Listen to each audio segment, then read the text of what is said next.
Eagles. Eagles.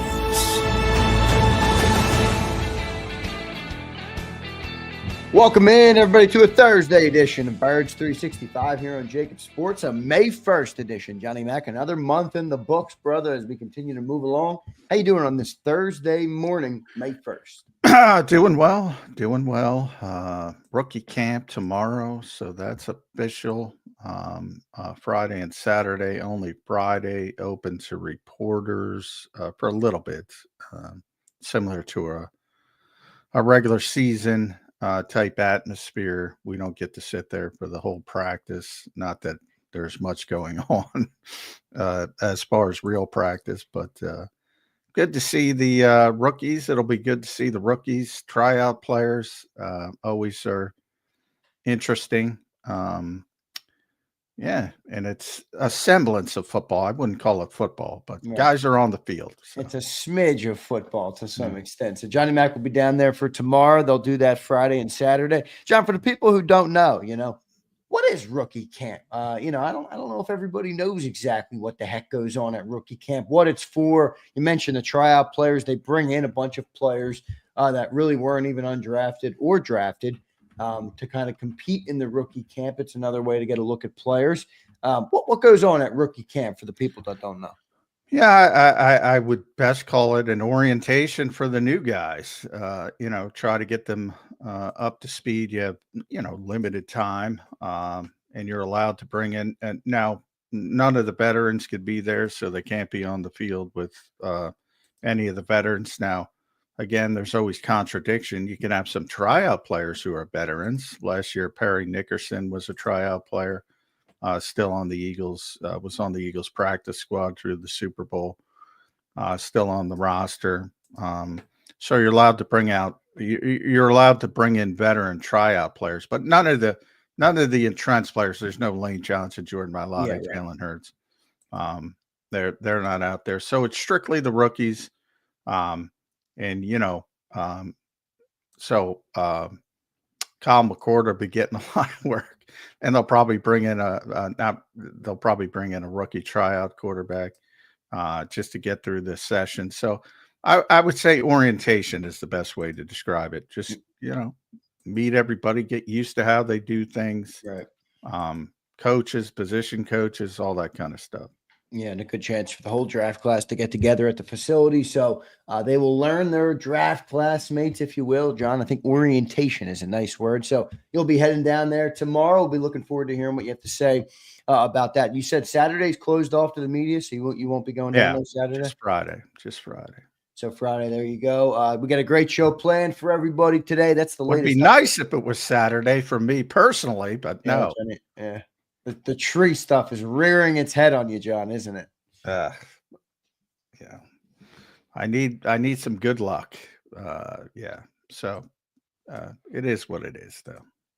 Could be worse. We'll be praying for you, hoping Johnny Mack can make it through, make everything happen over there in the McMullen household. So we'll see what happens. That's the update, though, on Eagle Land in terms of when the guys are getting together. I know everybody's excited to kind of see some of the rookies out there. You won't see Jihad Campbell running around much, but I'm sure he'll be present.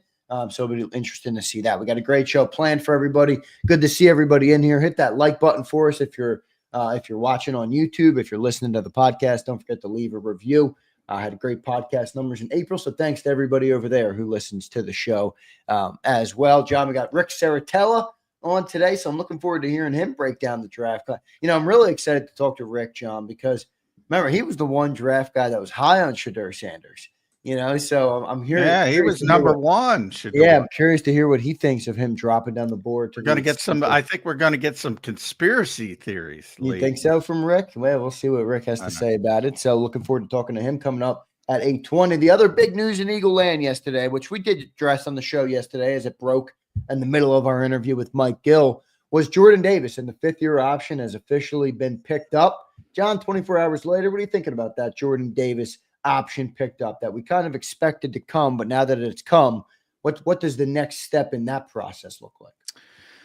Yeah, I think the next step is playing the season, seeing where they are, seeing how the season went, and then trying to figure out how you're going to get a longer term deal done in the positive fashion, or if you're just going to get that one last season, bring it out and go in a different direction. So, I wrote about it at SI. If everybody wants to check it out, tried to cover every angle. I've been talking about it on the show. For those who listen to the show, very difficult decision. I think misunderstood, not in the building, outside the building, but inside the building.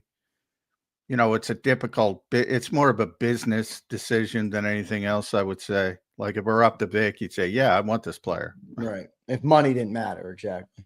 Because everybody's so hyper focused, and I've said this, and I saw it a couple times yesterday. It's about, well, he only played 37% of the snaps, and that was down. I'm like, it's down because they're successful on first down. Right. The more they're in obvious passing situations, the less he's going to play. And the counter intuitive part of it is, well, you want to be successful on first down to get people in obvious passing situations. Right. That's the goal. Let's broaden that though. I agree with you. Obviously, the better they are on first down, which means Jordan Davis is doing a good job, the less he's going to play. But as you now project forward on Jordan Davis, he's 3 years done his career. Obviously, I don't think he'll be the same player forever. But what is the projection moving forward on him? Do you think as the Eagles decide to give him a contract, in a perfect world, they want him to play more? Not because they're not he's good on first down, but because they want him to be a more versatile player. And that's, or do you think the goal is simply just be who you are right now, Jordan, and get better at that? Well, I think the goal is to always improve every aspect of your game. So that part of it should be baked in. And you certainly want to see improvement as a pass rusher, which would, in theory, give him an opportunity to play more if you're more comfortable with him, right, in those obvious passing situations. But me personally, and again, the team will talk about it that way, but me personally, because they want to be optimistic, like how does that work? Like, how does that even, that means you got really bad interior pass rushers. Well, you can cross Jalen Carter off the list. He's one of the best, if not the best. You just lost Milton Williams, so you think more. Well, you don't think there's a so, world where Jordan Davis could be a better pass rusher than Moro Ojomo? No. Oh shit. So the best case scenario here is basically just be the best run stopper you possibly can. Well, and I would say a couple other things, then that helps. To me, that's, I think, and Moro, there's a lot. There's a lot of issues with Moro Ojomo. He's got to get bigger. He's got to get stronger. He already has from year 1 to year 2. Undersized. Vic brings it up every time. And if you ask me the same question the opposite way, does Moro Ojomo have any chance to stop the run? Like I tell you, no. Right. It's absurd. But Moro Ojomo, that's his whole thing, man. Mm-hmm. Undersized, quick pass rusher. Like, how is he getting better than Moro Ojomo? That's my whole point. Now, the rotational aspect of defensive front, you want to roll guys in, make sure everybody's got gas in the tank for key fourth quarter situations. So the rotational part factors in. But long term, if you're doing it from I want my best pass rushers on the field for as many snaps as possible. And I don't even bring it up out of the angle, out of the box thinking that people in Philadelphia haven't seen yet. Like, I think there's a good chance when he's healthy and when he's learned, I think there's a good chance you might see Jihad Campbell rushing from the interior, knowing Vic and knowing him looking for key matchups and key situations. And the versatility of that player, at least the projection of it down the road. Like, in what world do you want Jordan Davis on the field as a pass rusher? That's kind of my. Yeah, right. Well, I think that's where the complicated nature of the business decision comes in, because I've tried to, John, like move on from the 13th pick. Like, all right, I don't care anymore, right? You can't change that. That's where he was taken. He's now on the team. I want to judge him now on, is he worth what they're going to pay him, as for his role in the team now? Like, forget the 13th pick. I know he didn't live up to the 13th pick. That's done and dusted, though. Moving on, though, what I think that's where the question comes in of the value and how much you want to pay him. And I think it would be fair to point out, John, is yesterday's happening with no extension tied to it a showing that the Eagles aren't as sold on him as they are on other players. Like, look at Devontae Smith. That's why I say it all the time, that the 5th-year option is so overrated. Yeah, but Devontae Smith at this time in his career, when he had that 5th-year option coming up, they didn't just pick up the 5th-year option. They had the extension they ready. did. They gave him the big money. They picked up the option first, and then they Oh, they did. I thought it came at the same time. Did they pick it up? Okay. Yeah, they picked it up. All right, so that's a little different. All right, I got you. And Howie was asked that actual question. Even he didn't remember. He had to go back and look, because it is a placeholder. It's like overrated. This is very early in the process for a first-round pick. You have that extra year for a reason. And most teams pick up the option, and nobody's more proactive. The Eagles did it very early with Devontae Smith. I'm not trying to compare that. They're not going to get it done as early as they got the extension done with Devontae Smith. But, that's a different type of player. He's obviously a home run. No doubt. And the market for receivers is different as well. They knew that thing was going to explode. Well, defensive tackle is a big market too. But but Jordan's different. Jordan's not in the average defensive tackle market, or else we'd be talking about 25, 30 million. Look at exactly. That's part of the problem as well, because labeling is a problem. I said yesterday on the show, labeling is a problem in the NFL, and his agent's going to go, well, he's a defensive tackle. Milton made $26 million.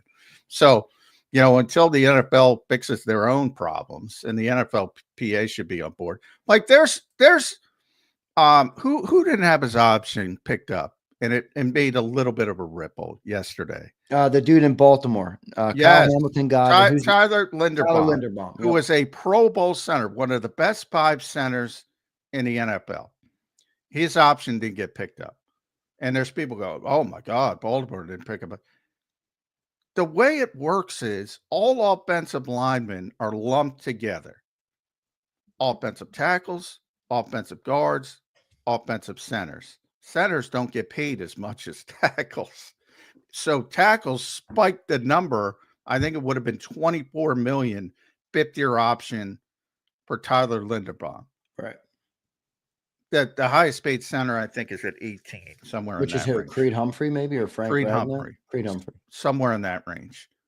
You're going to go from 18 to 24 million. I guarantee Tyler Linderbaum is going to be on the Baltimore Ravens. Yeah, I guarantee it. So people really, really overrate this 5th-year option. What it's more telling about is on the negative side, like obvious negatives, like Kenyon Green, Jahan Dotson. Right. Not that they're negative. I think Jahan Dotson's a good 3rd receiver, but as the 16th pick in the draft, he was not successful. I think we could all agree. Right. And Green, the 5th-year option on him was probably pretty Kenny sweet. Pickett. How much was the 5th-year option on Jahan if they did pick it up? Not that they were ever gonna, but just for the concept. I don't have the wide receiver numbers, but it would have been pretty significant. Would have been pretty high, right? Yeah, probably. Well, and Green would have been in the same. He's an offensive lineman. Yeah, right. He'd be I'm in surprised Linderbaum. the defensive tackle one's so low at 12.9. Yeah. Well, it's a weird system. It involves, the difference is Linderbaum's been successful. So, spiking at Pro Bowl. So while I said that, I should revert. Now I just made a mistake. So the reason Linderbaum got to that level is because he's had so much success. So in other words, the number goes up by the number of Pro Bowls you make, all pros you make. Oh, okay. Okay. So it is a little bit, it can fluctuate that way. So when Linderbaum's a very rare case. Like his number's absurd because he's been so successful, and the tackles are lumped in to begin with. So the number starts as artificially inflated, and then he's had all this success on top of it. So it gets even it gets even more inflated. And that's where, trust me, they ain't losing Tyler Linderbaum. That's a very smart organization. So the fifth-year option, I've been trying to say it all this way, it's not that big of a deal, other than from a negative bashing, if it's obvious you failed on a player. Yeah, or if they didn't pick it up, it would really tell you maybe what they thought you were. Well, not in the case of Linderbaum, it doesn't. Yeah. So it depends. But based on the context you just explained, like, your Linderbaum, that is as good as he is, he's not 24 million. Jordan Davis was only 13. Like, if you identify he wasn't worth the 13 million, I think that would be a bad. Yes. And that's where the Dotsons and Greens and Pickett's, and I'm using them as an example because the Eagles either have them or had them, but they were not successful first round picks. So you're not picking up their fifth-year option. So from that standpoint, there's some import to it, but that doesn't mean if Kenyon Green has a good season, wins the starting right guard spot, becomes Mekhi Becton, that the Eagles won't try to bring him back. Now, if he plays that well, they probably can't afford him because they're paying the other for it. But that's in a typical situation, that's because the Eagles are so talented. But getting all the way back to Jordan Davis and just his role. So, I don't. The point is, Vic always wants this type of player. And I saw a lot of people say, well, maybe Vic knows that he could stop the run with 4 people. Man, that's not how it works. That doesn't translate from week to week, never mind season to season. Right. The fact that the Eagles were so successful stopping the run, and that's always the goal. That's always the goal. Vic wants to stop the run with as few people up front as humanly possible. Yeah, right. That's ideal scenario. We can stop the run with 4 men. It's just not as easy as it sounds. However, even last season, you can go back to week 3 in New Orleans, because I remember writing about this when he rolled out the 6-man front. New Orleans in the first 2 games was averaging over 200 yards rushing. Everybody's like, oh my God, how are they going to stop this? Remember when the Saints were the best team in the NFL for a hot minute? How are they going to stop this running game? And Vic was worried about it, and that's why he rolled it out.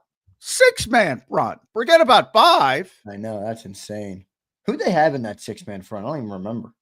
Jordan, Ajomo, Milton, Carter, Nolan, and Sweat. And Bond's a part of it as an overhang player. It was different people rotated in. Yeah, right. But the point is, and he's done that in the past, he did it to the Rams. He shut down Sean McVay famously during the Rams' first Super Bowl season when they lost to the Patriots, and they were the best offensive team in football. He shut it down twice because Bill Belichick copied it in the Super Bowl. He shut down their running game with that 6-man front. Like, he'll roll it out. That the whole point of his defense is it's very layered, and he wants to have multiple fronts. He wants to be able to play 4, 5, 6, depending on what he needs in a particular week. So the idea that, they stopped the run this year with 4 guys for the most part very effectively, and they did. And by the way, Jordan Davis is a big part of that. It's not like he doesn't play at all in 4-man fronts. He plays the vast majority of his time in 4-man fronts, but it's usually early downs. And he's a big part of keeping blockers off Nakobe Dean and Zach Bond. Yeah, last year, a huge part of it. I think Milton Williams is going to struggle without Big JD next to him.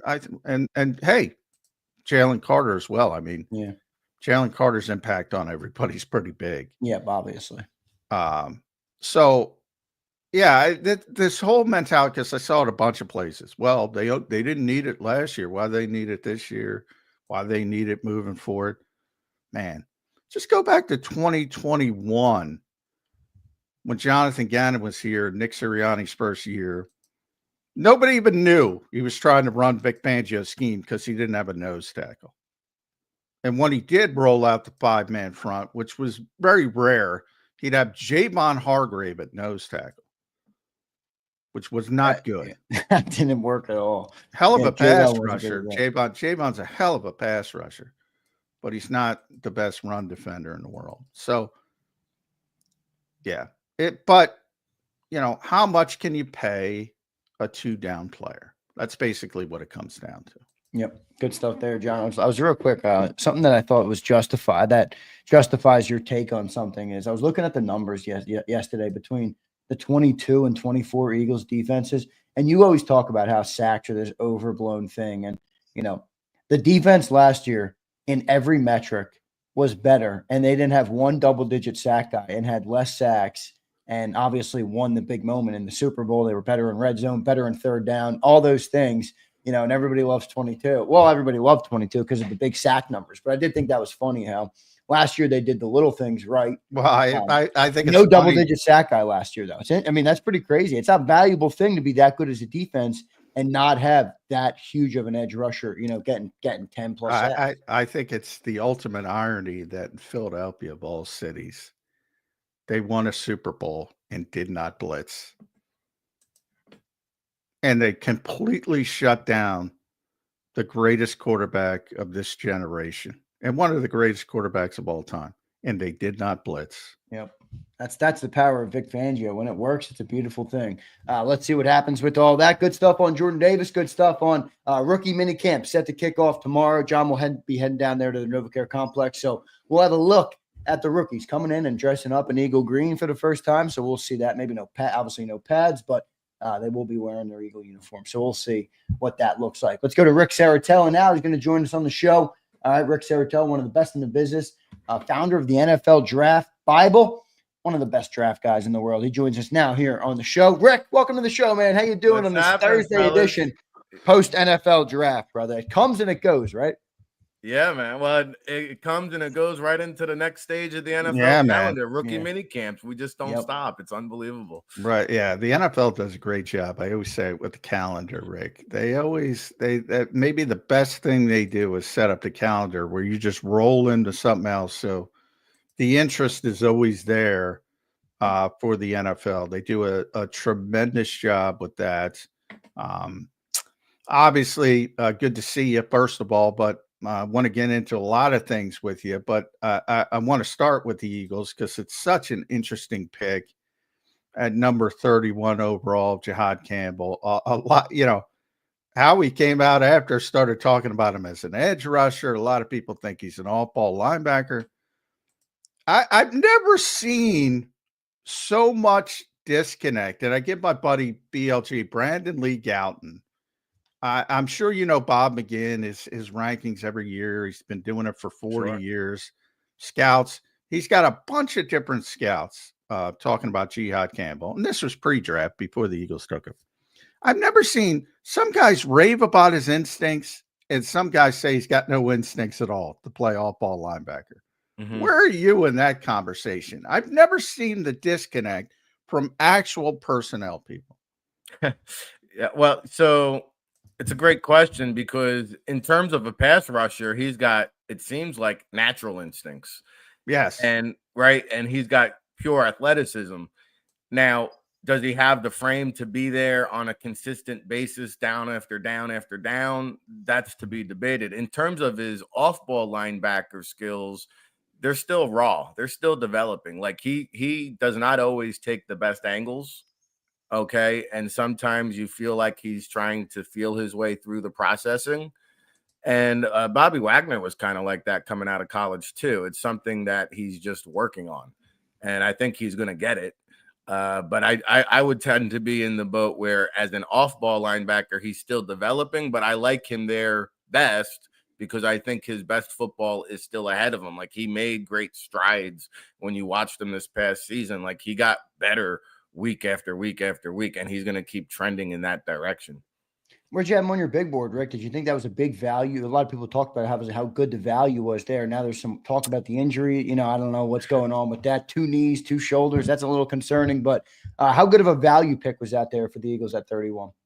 Well, I factored in the medical in my ranking, right, which was somewhere in that 20 to 30 overall range. In terms of pure talent, you could say he's a arguably top 10 talent. But yeah, you got to worry about, like, he's not going to be immediately available, right? Does he start on the mend? Does he start on the IR? Is he one of these guys who comes off after the bye week? I mean, I think it's a long-term play here, right? You got to make sure he gets healthy first and foremost. He just had that labrum surgery right after the combine, which was the end of February into March. So, I mean, you're talking about he's a month into, 2 months into his rehab, not even. However, like, it's another weapon on defense. You talk about Nolan Smith coming out of Georgia. There was the kind of same debate. Is he an off-ball linebacker? Is he a pass rusher? I think the Eagles now have some chess pieces to work with. But, short term, Nakobe Dean on the mend, Campbell on the mend. So linebacker depth, what does that look like in training camp? Smile Munden, baby. I like Smile. I like that as a day 3 pick. So here's one of the things. Another injury prone guy, though, right? Yeah. Well, he had some issues. But here's one thing, one from the begin stuff as well. So this is one that concerned me about Campbell, but I thought was interesting about Smile. And this is from the scout. I have 6 or 7 all-ball linebackers in the top 100. Only one that isn't capable of being your green dot is Campbell. That concerned me. Munden and he brought up Munden and all the others are. Smile Munden. Injuries, I think the kid's really talented. I mean, I get why he dropped, but if you're talking off-ball linebacker and you got to wait a couple weeks for Nakobe Dean coming back from his patellar tendon, can Smile Munden as a rookie beat out somebody like Jeremiah Trotter? Yeah, I think he can, because he has the pedigree, the experience. Obviously that Georgia, going back to that Georgia wishing well, he has the talent. It's about staying out of the tub. You can't make the club in the tub, and staying healthy and staying on the field. But when you watch him, this is a guy, talk about true nose for the football, constantly shows up around the ball, flies to the football, can drop back in pass coverage and do that too. So he's all over the field. I mean, I like what he brings to the table. And yeah, I think he's going to compete immediately for a role, whether that's starting or a rotational back. I think Smile London's going to factor into the equation as a rookie. Absolutely. Interesting day 3 pick there. Rick, I got to ask you about Makuba. All right. I'm all over the board on this guy, because I'll turn on the tape and I'm like, this dude's everywhere. But he is a small player, in the way I like what John says. He's like, he doesn't play like he's a small player. That right, he hits people. He's aggressive. What do you see in that player? You think he's a day 1 starter type of guy? And what kind of ceiling do you see on a guy like Andrew Makuba, the Eagles' 2nd round draft pick? Well, I'm going to give Howie Roseman the benefit of the doubt here, because I think I had him as my 5th overall safety, which is still, right in that range, 64th overall. I was a little bit lower. I liked some guys that were on the board better. But when you talk about what they lost in Chauncey Gardner-Johnson and what Mukumba brings to the table, very similar player, right? Hair on fire type, creates turnovers, had 5 interceptions this past season, can bait the quarterback. So I like what he brings to the table. Now, he is again, still best football still in front of him, comes over from Zimbabwe, discovers football in the 5th grade, becomes the first true freshman ever in the history of Clemson. And then he transfers from Clemson. They ask him at the combine, well, why did you transfer from Clemson to Texas? He said, I felt like I wasn't being challenged enough. So here's a guy who just wants to get better, embraces coaching, has dominated every step of the way throughout the process, and discovered football later on in life. So I'm going to give Howie Roseman the benefit of the doubt. But when you compare him and Chauncey Gardner side by side, almost the same player. Yeah, I see the same type of traits. I agree with you, Rick. I never liked that approach, though. I'm going for you. I lose CJ Gardner-Johnson, so I want the closest to CJ. You remember Troy Williamson? Yeah. I was like, when I was in Minnesota when things went sour with Randy Moss, and they end up trading him. one of the great receivers of all time, and they say, all right, what are we going to do? I think they had the 7th pick in the draft, and they wanted to replicate what Randy did. So they just picked a guy who could run by everybody, and he could run by everybody, and he was always open, and he dropped everything, Rick. He dropped everything. And that's different. That's a Hall of Fame player. But I just don't like we lost CJ, so we got to replace CJ with those traits. We lost Milton Williams.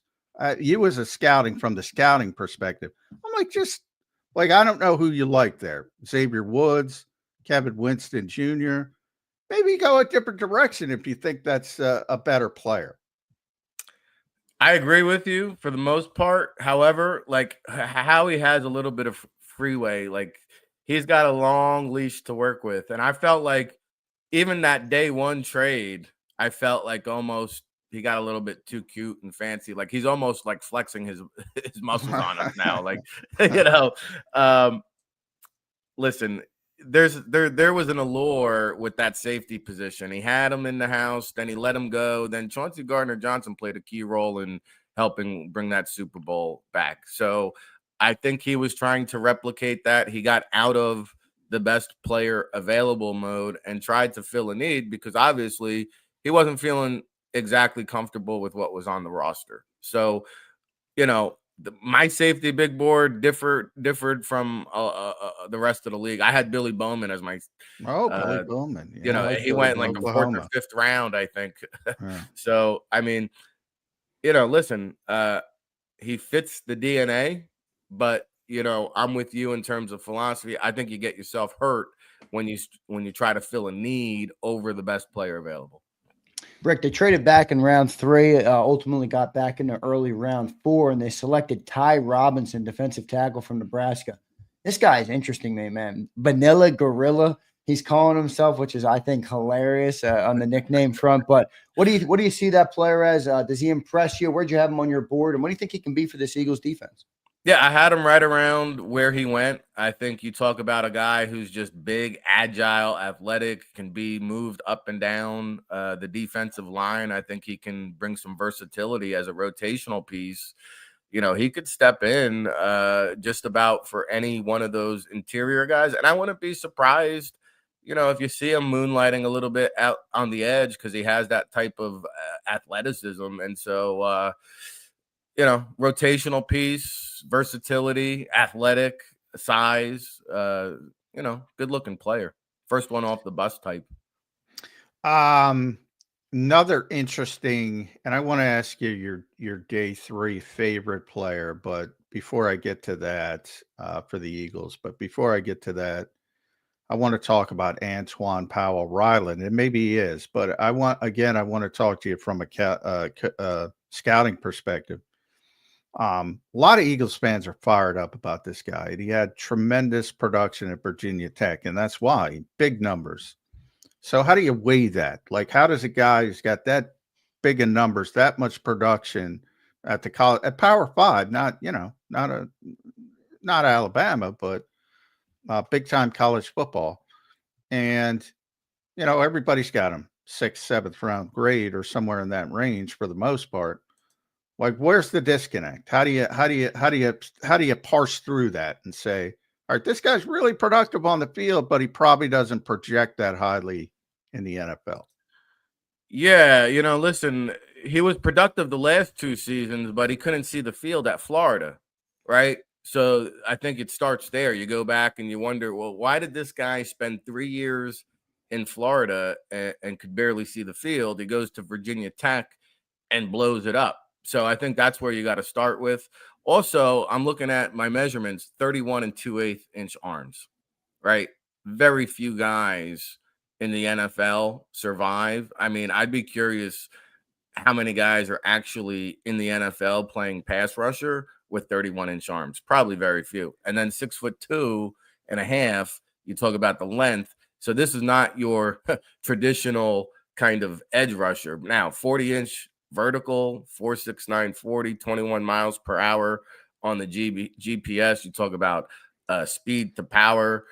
I mean, that's something you've got to now try to coach out of them and maybe put him in situations where he just comes in solely as a pass rushing presence, probably as a stand-up guy, and you use him situationally. But this is not an every down player. Maybe he can contribute on special teams. I don't have that here in my notes that he did that, but high motor, so I just think you got to figure out, like, can he play a little off-ball linebacker? Where do you fit this guy? He doesn't check off the boxes when it comes to measurables. Rick, let me ask you about all the day 3 picks. I want you to give me one of them. All right. That's going to have the best chance to be a starter in this league. Maybe not this year, but at some point down the line. You got Ty Robinson, 4th round pick, McWilliams, one of their first 5th round pick, Smile Munden, we talked about, Drew Kendall, the center from Boston College, Kyle McCord, quarterback from Syracuse, Miles Hinton, son of Chris Hinton from Michigan, tackle Cameron Williams out of Texas, and then obviously John just mentioned Antoine Powell-Ryland.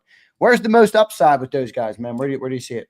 Well, we just talked about the safety and how they went to go fill a need. I felt like Drew Kendall, they stayed true to the best player available at 168 overall.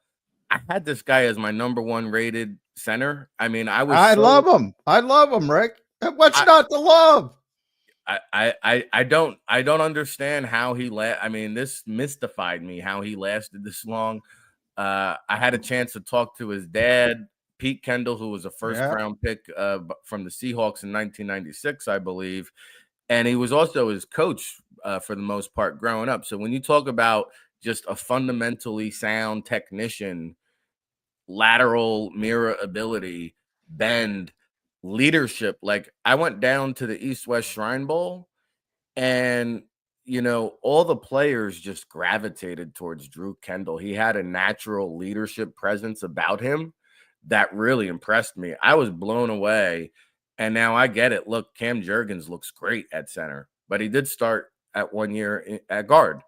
And I'm not saying Drew Kendall's going to come in here and take Cam Jurgens' job, but it allows them the flexibility to at least attempt to get the 5 best players on the field. And I think Drew Kendall is a starter in the National Football League. What a great value pick. One of my favorite. I real quick, I thought it was interesting. Howie, after the draft, after he drafted him, called it a center deficient league.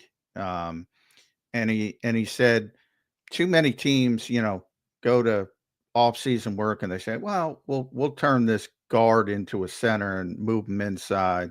Yeah. And he said snapping is very unnatural. Not a lot of guys can do it. And this guy's a legitimate traditional center. I think he played every snap he played at Boston College at center. And he knows he's got to get more versatile, probably play a little bit of guard because as a backup, you have to be that. But sure, I thought it was interesting that he said it's a center deficient league and not a lot of guys have that trait to snap the football. And I've seen it live, Rick. When Marcus Mariota was here as a backup, the Eagles didn't have a backup center. The poor guy was playing shortstop in practice before he could even get into the play. And then they had to bring in Josh Andrews to be the backup center just to snap the football properly to get, good reps on the second team in training camp. I think it's a valid point. And I think it's one of the more underrated aspects. If you look around the league, we always say, hey, what defines quality teams? Well, they all have a good quarterback, most likely a starting quarterback. But if you look at the playoff teams and the teams that do well in the National Football League, also another common denominator is they usually have a pretty high caliber quality center. And, because of all the things you just mentioned, but also the center is supposed to be the smartest player really outside of the quarterback on the team. Yeah. A lot of these guys make pre-snap reads. They have to be able to communicate to the rest of the line. Okay. And you have to have great awareness and smarts. And so I do think that a lot of times teams put off look at the centers. I think Jared Wilson, was the first one off the board at 97th or 95th overall. You're getting a starting caliber player at this position because teams don't value it. And then they go to camp and they say, well, hey, we'll just take a tackle deficient or a guard deficient You know, hey, this guy lacks length. Let's kick him over to center. We'll put him there. And the USC kid he was at left tackle blocking for Caleb Williams. They kicked him over to center, right? You mentioned Kendall, a true center. Like, there is no transition. I mean, he's been doing it. He could do it blindfolded. His father probably had him snapping the ball before he could walk. So, I mean, I loved Drew Kendall. How do you see the class stacking up, Rick, compared to the other NFC East teams? I thought the Giants had a pretty good draft. I thought the Cowboys had a pretty good draft. Really, all of them had a pretty good draft. How do you see them stacking up versus what the other teams in the NFC East did? Yeah, I thought the Commanders really did well in the offseason as a whole, but to get Laramie Tunsil and then double down with Josh Connerly and provide bookend protectors for Jaden Daniels, I thought was huge. And then, you know, remember by the way, snuck Deebo Samuel in that offense now. So I think Washington, man, I think they are the team to beat in terms of Trey Amos. I love that pick. Yeah, Trey Amos. I think the Commanders now, you saw, like, they hung with the Eagles for the first half in that playoff game, and then the experience just, you know, was too much for them to overcome. I think the Commanders are the real deal. I mean, I think You're telling me they're the team to beat, Rick? Did I hear that right? In terms of the Eagles competition, who they have to worry about, like, I don't think it's the 49ers like everybody thinks it is. I don't think the Cowboys are doing much of anything. The Giants had a plan and executed it, but I don't know, like, Jackson Dart gives them optimism, but they're not doing anything in the short term. Yeah, I love Carter and I love Alexander. I thought it was good, bad. Yeah, Cam Scatteraboo, good pick, you know. Yeah. Marcus Mabeau, their 5th round pick, was probably my favorite of the bunch, just because I watched him irritate and irk every defensive lineman he went up against in Mobile. But yeah, when you look around the NFC, like, Detroit is going to be a contender. I think Tampa Bay improved themselves. How about the Rams? I think the Rams are going to be good this year. The Rams are going to always, as long as Sean McVay is there, the Rams are always going to be. And Les Snead, man. Les Snead is money in the draft and as a GM. Yeah, in hindsight, I got to tell you, I didn't think much of the Rams coming into when they played the Eagles, but they gave the Eagles by far their toughest test in the playoffs, and they dominated Minnesota the week before. And even that, I'm saying, well, Sam Darnold, you know, and I think a lot of people said the clock struck midnight on Sam Darnold. And I was talking to Jordan Mailata and Lane Johnson, who are two pretty good offensive linemen, after the you know, talking about the Rams pass rush, and they said, man, that is the real deal, that pass rush. And I was like, all right, maybe, you know, if those guys are saying it, I took it a little bit more seriously. Now they got to figure out a way to stop the run, though, the Rams. And they brought in Poona Ford, I think. They got Poona, right? Did they? I think they did, because he's one of those undersized. Like 3-year, $27 million or something. They got Poona. Yep. Well, you know, they had to replace Aaron Donald in steps, and they had a very good start with picking Jared Verse and Fisk, Brandon Fisk. It took 2 guys to kind of replace that production, but both guys came in like gangbusters. And you're right, like Snead and McVay, what a combination, continuity. I mean, I think the Rams are going to be in there. You know, just going back to this Eagles draft, a couple guys I wanted to touch base on, like Miles Hinton and Cameron Williams. I think Eagles fans are going to want to know about these guys, right? Because they're offensive linemen. And like Hinton, you know, I have mixed, you know, thoughts on, because I love this film. On film, I gave him like a mid-round, 3rd round grade. And then you find out, like, there's a stigma against Stanford guys, because that's where he started his career. He actually thought about quitting football, right? And I felt like he got knocked back. I know he got knocked down a few pegs on my board because of that. And when you start questioning a player's love for the game, a passion for the game, you know, sometimes you go undrafted altogether. So he's going to be in the mix, I think. Cameron Williams, he looks the part, has all the tools. I was a little bit curious about this because he's strictly a right tackle. I know the Eagles like to cross-train guys. I don't think he's quick or athletic enough to play left tackle. He's kind of too big to be a guard, but now he flashed on film. Like early in the season, people were talking about him as a first-round pick. I never saw that. Also, you have to be careful with the penalties. I think he had like 7 penalties this past year. Yeah. Right. So like the discipline with Cameron Williams, you have to be concerned about. And then Kyle McCord, like Howie Roseman is one of the maybe the only GM that subscribes to the Bill Walsh philosophy of drafting a quarterback every year. Yeah. Yeah. And I'm so on board with this thought process because quarterbacks become equity. You can never have enough good quarterbacks, right? And so I give Howie Roseman a tip of the cap for taking one every year, trying to develop a guy. Here's a local kid who's going to have all the time in the world to be patient with, and he can sling it around the parking lot now. Kyle McCord, he's a gunslinger, so that's going to be a fun project to work with. And my only pushback on Cameron Williams is too big to play guard. Maybe other places. They turned Mekhi Becton into a guard here. That's true, yeah. They like big body. I think both of them. I think there's a chance that both of them could be inside because they really want that powerful, especially with Saquon. They want that powerful offensive line that bullies people. Obviously they also want an heir apparent to Lane Johnson. He's not going to play forever, so. But I think you have multiple options. They'll move a big guy inside. Yeah, that's true. Good point with Philly. Yeah. Rick, how much has NIL changed that? You mentioned that about the love of the game. I heard. I think it was Les Snead. If one of the GMs was on Pat McAfee, I'm pretty sure it was Les talking about that's a huge factor in whether they draft guys, especially in the NIL era. 10 years ago, it used to be make it to the league to take care of your family, right? That's where you're like the mouse chasing the cheese. Now you're kind of getting some of that earlier with the NIL deals. How much bigger or more prominent has that become in your evaluation of players leading up to the draft?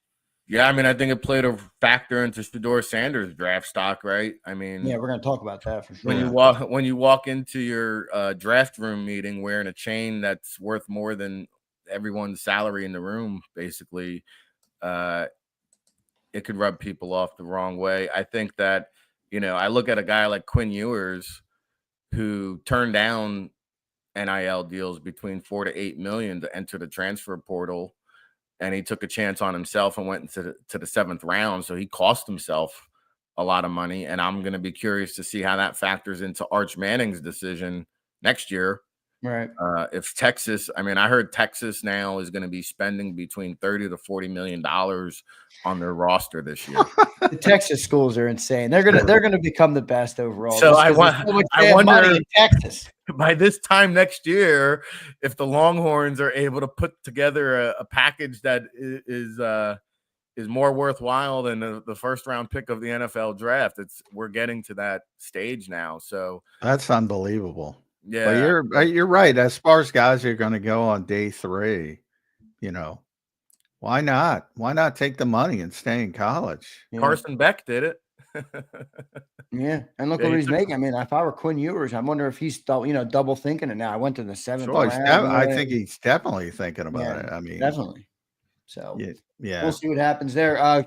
You mentioned him. I want to talk to you about him, Rick. You were the one guy we had on. Shedeur, you loved him. I was with you. Yeah. I like the player. I liked him coming in, but he falls all the way to the 5th round, man. What do you think of that? What's your initial reaction to Shedeur falling that far?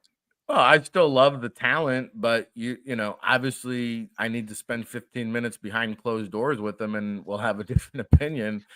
And you're hearing some of the horror stories now that he was very combative in these meetings, spoke down to NFL teams who weren't in the top 10, almost as if like, why am I wasting my time talking to you? Yeah. And I think it was just an accumulation of the poor interviews, trying to dictate the draft. Like, nah, I'm good on the Senior Bowl. Why don't you, if you want to come see me, you can come see me at the East-West Shrine Bowl, even though all the GMs go to the Senior Bowl. And then the NFL issued a memo saying, hey, you have to participate in practice if you attend these events. He said, nah, you know what? That rule doesn't apply to me. Kind of hung out with his entourage all week, opted out of the combine, opted out of the Big 12 Pro Day, had his showcase, not a pro day. He had a showcase. Showcase. Right. After all the pro days were pretty much in the books. And like, you know, the NFL is a corporation and people might not want to hear this, but you have to conform to the corporate mentality. Well, And I even make it simpler than that, right? It's a job. It's a job interview.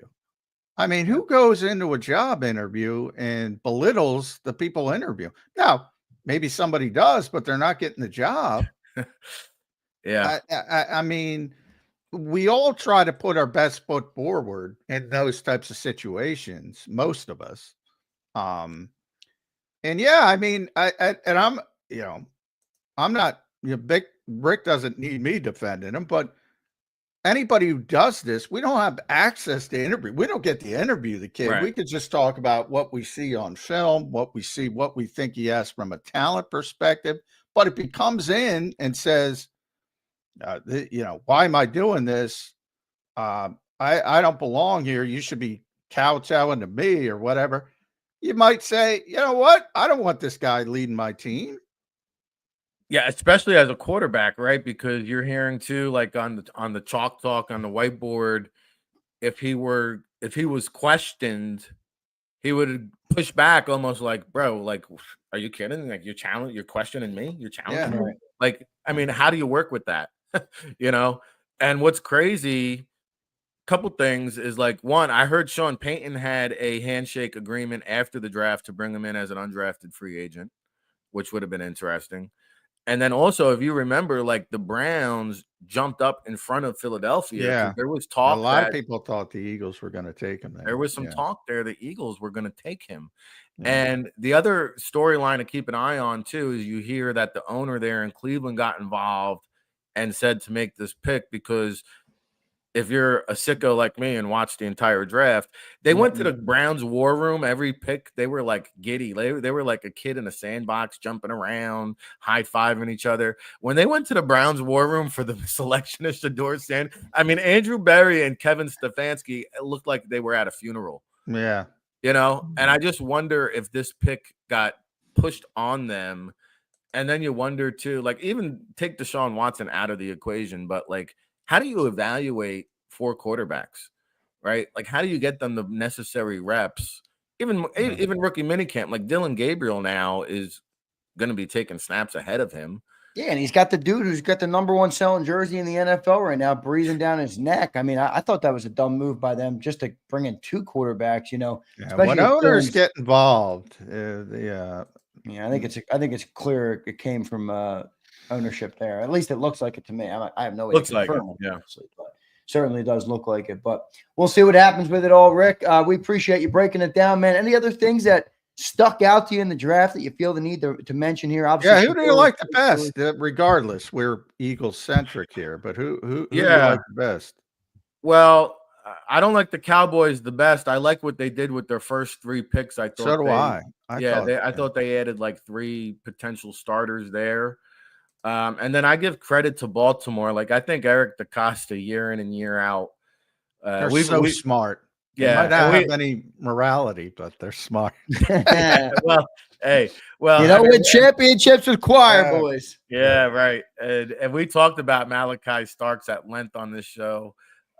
For the best safety to fall in their laps and to pair him with Kyle Hamilton. I mean, I'm not talking about Malachi. I'm talking about Mike Green. Mike Green. Best rusher in the draft. I was going to get there. And so, like, you put that guy on Baltimore's defense, which is incredible. Teddy Buchanan was actually my poor man's Jihad Campbell in this year's draft. So he can do a lot of similar things. And I liked Emory Jones, who they plugged in the 3rd round. I think he's going to be a solid player in this league. So, I thought Atlanta got criticized unfairly for trading up for James Pierce.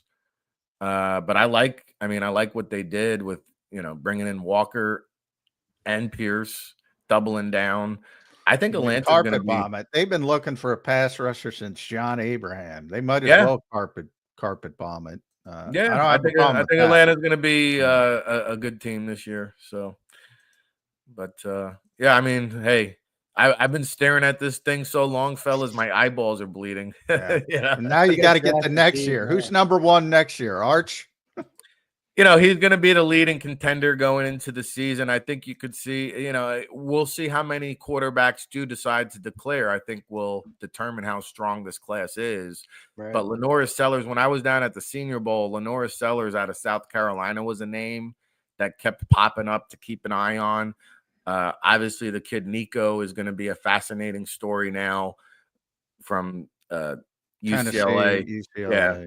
UCLA. And you've got guys like Newsemeyer at LSU who went back to school, Drew Alar who went back to school. We mentioned Carson Beck.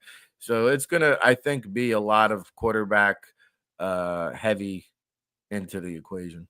Yeah, I wonder how much of them too watch this year and are like, boy, if I ain't projected round 1, I am not coming out, you know. So we'll see what Those they NIL payouts keep going up, you know. I wonder if the NFL is going to have to do something eventually. I mean, I don't know what they would do, but you know, I don't know.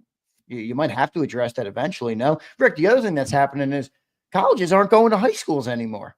Right, they're going in the transfer portal. That's right. You know, they're no longer scouting these guys from sophomore, junior, you know, senior year of high school. They're going right to the portal. Those you got to recruit guys every year. You got to recruit your own players to stay. Yeah. Re-recruiting is the hardest part. And then, like when you're compensating guys now, coaches are going to lean towards the proven commodity as opposed to a kid out of high school. I don't know exactly what I'm getting. Right.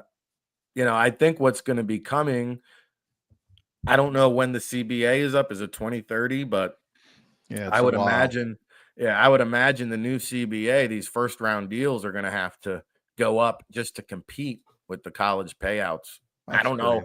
I don't know if the NCAA can legislate this in the court of law because every state has different legislation and they keep losing.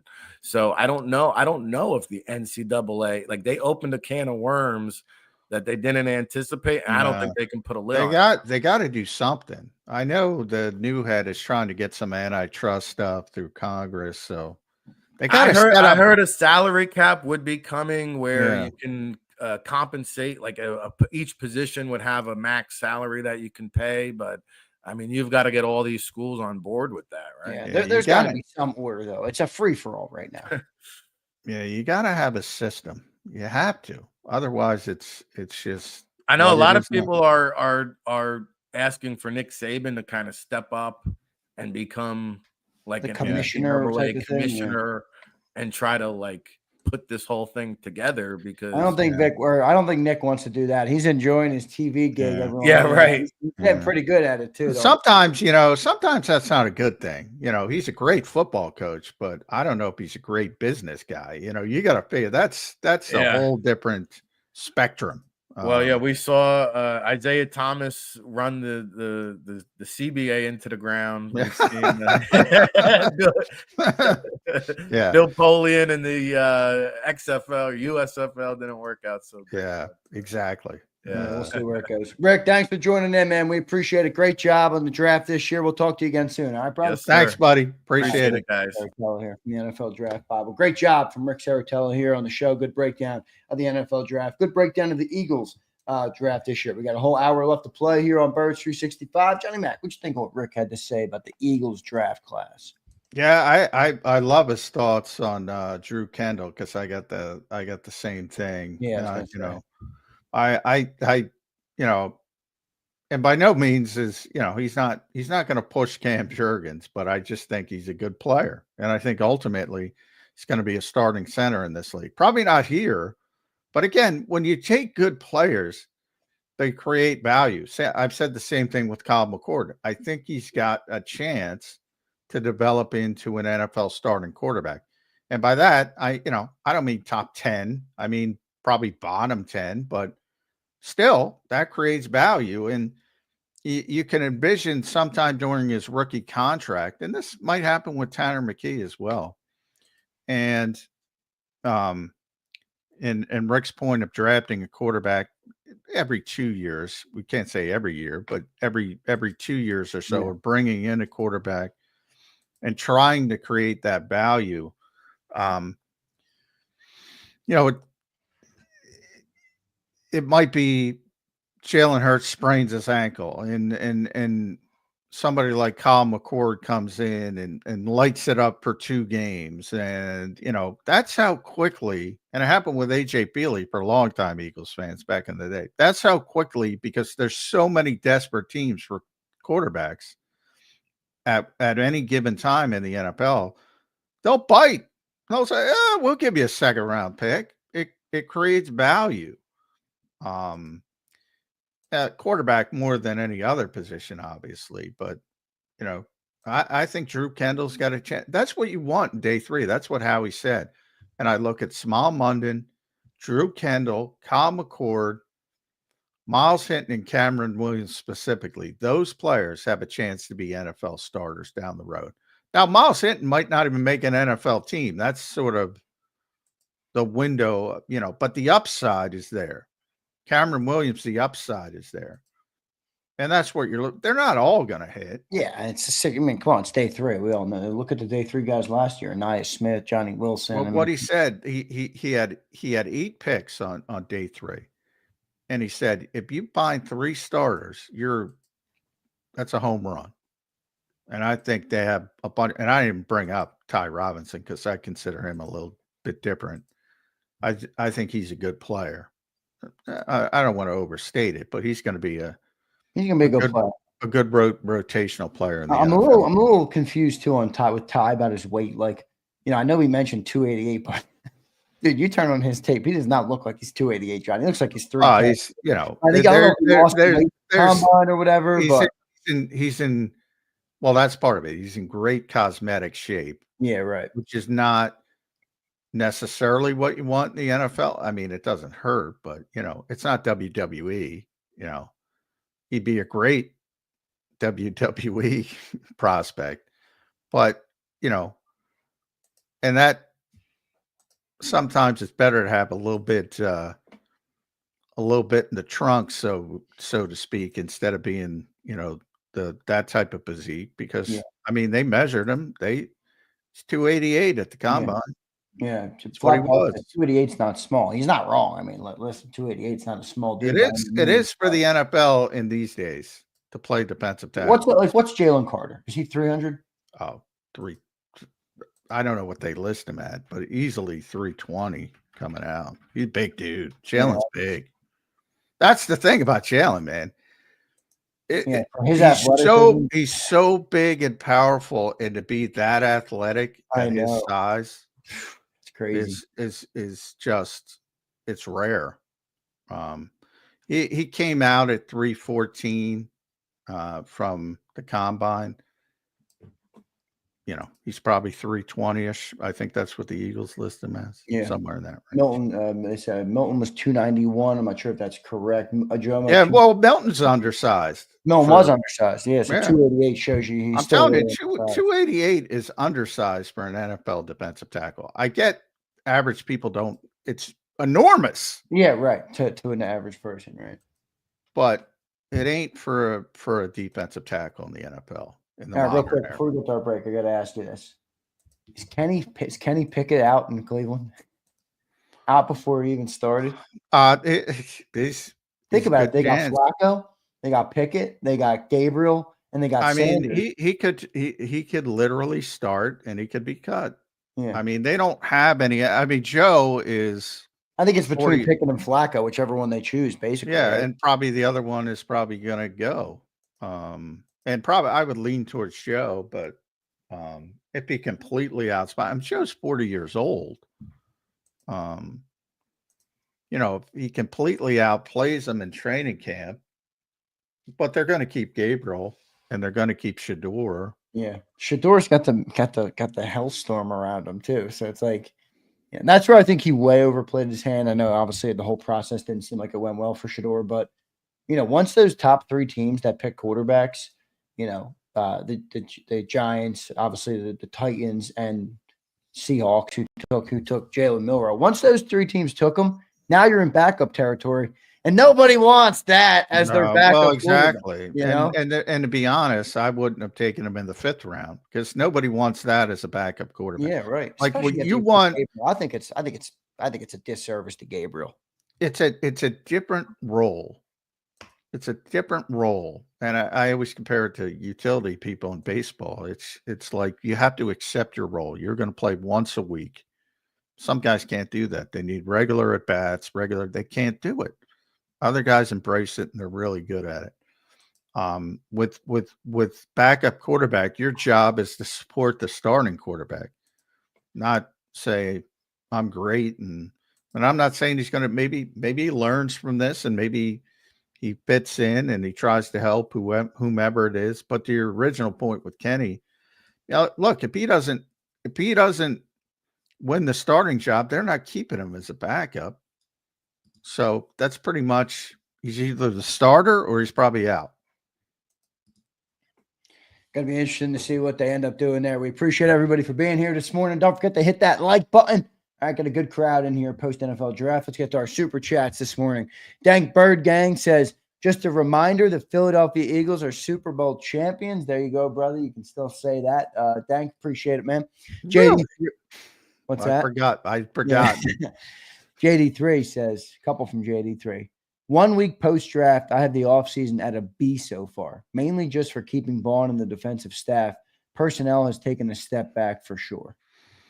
Yeah, I mean, the personnel, Mike Gill brought it up yesterday. Mike took my job for being the negative guy, although, depends on the day. Yeah, the personnel issues, like we just talked about it with Rick. And I agree with him. Like, you're taking Andrew Makuba to replace CJ Gardner-Johnson. Come on. Azeez Ojulari is going to replace Josh Sweat. Come on. Moro Jomo is going to replace Milton Williams. Come on. Kaylee Ringo is going to replace Darius Slay or Adoree Jackson. Come on. What are we doing? Now, part of it is just the natural attrition of the NFL. I'm not saying that from an Eagles perspective. I'm saying it from a fan perspective.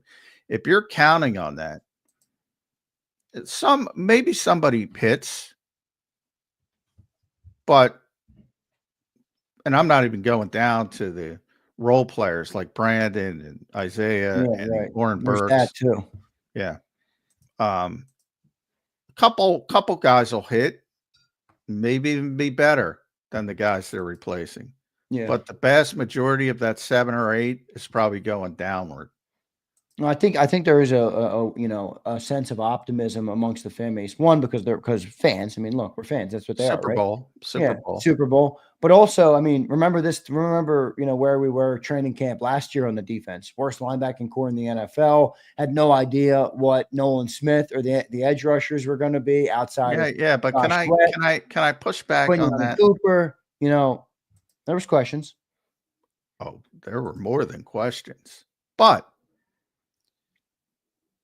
Nobody knew who Zach Bond was. I don't care what anybody says and all their bullshit. Even the Eagles admit they had no fucking idea what Zach Bond would turn into, including all the way up to Vic Fangio, who made the move himself. He's like, I didn't know.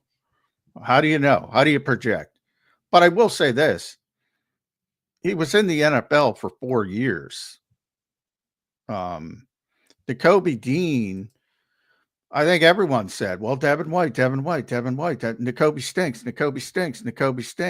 Well, he was hurt, and he stayed healthy until he got hurt again, which I realized. But he played the whole regular season and into the playoffs.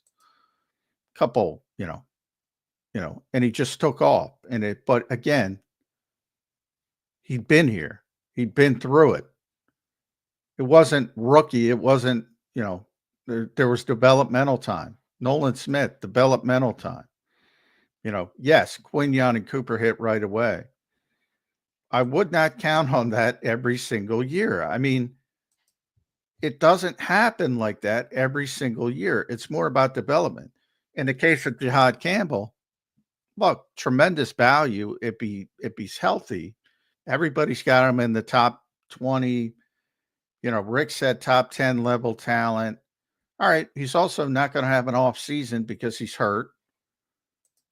We already saw what 3 weeks of a hamstring injury pushed back Cooper DeJean 5 weeks into the regular season with Vic. You know, I wouldn't count on day one explosion, day one starter, wherever you think he's going to play. I wouldn't count on that. Now, maybe year 2, year 3, you got a stud, but it's going to take some time, most likely. So it's going to be, and then Vic himself. I mean, Vic deserves all the credit in the world, all the accolades you want to give him, but he's not a miracle worker, and he lost a lot of good players. But yes, they overachieved last year from what we all thought they would be to a significant degree. So I get the people saying, why can't they do it this year? Well, Yeah. I hear you. The odds would say that that's not going to happen again. All right.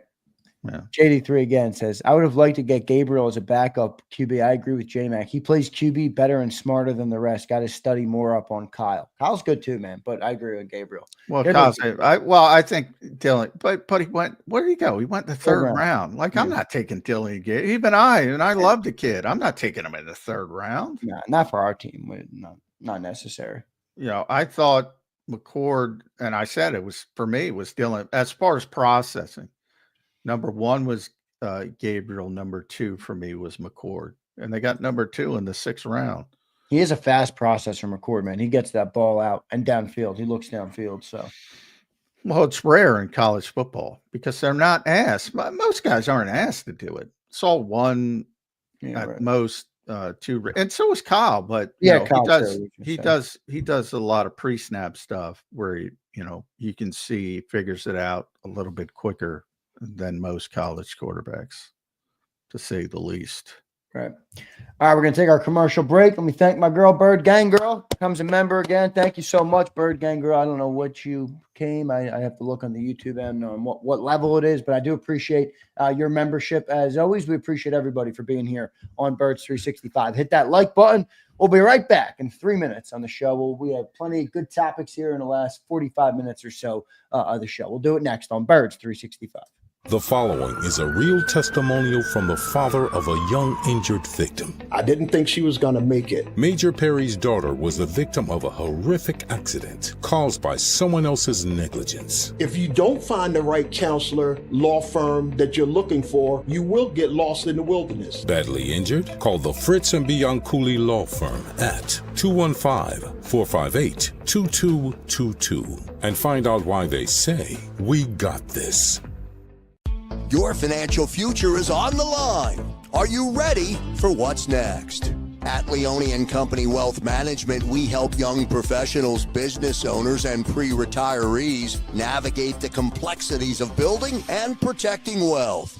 For young professionals, we'll help you grow your wealth, plan for your future, and make the most of your hard-earned dollars. For business owners, we provide strategies to protect your company, manage risks, and create a lasting legacy for both your business and personal wealth.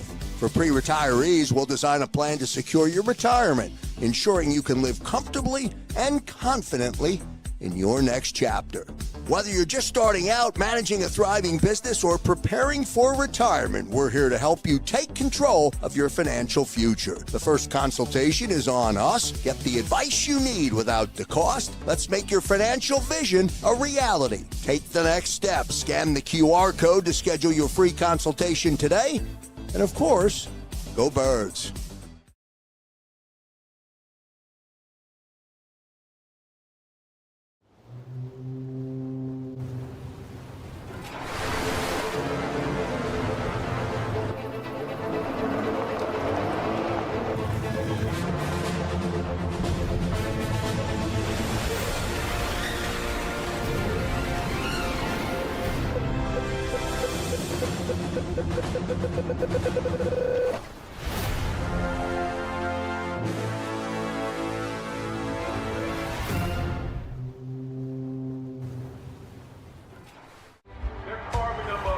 good play calling along the way. First and goal at the 6.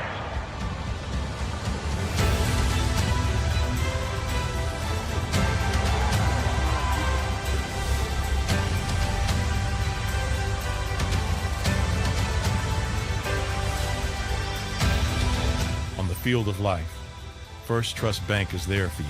Champions on 3. 1, 2, 3. Because Philadelphia dreams deserve a Philadelphia bank. In our hometown, we all look out for each other. We step up to keep our communities going strong. And at Independence Blue Cross, we're here to keep you going strong as the #1 health insurer in the region. No IBX is always looking out for you. EAGLES. Eagles.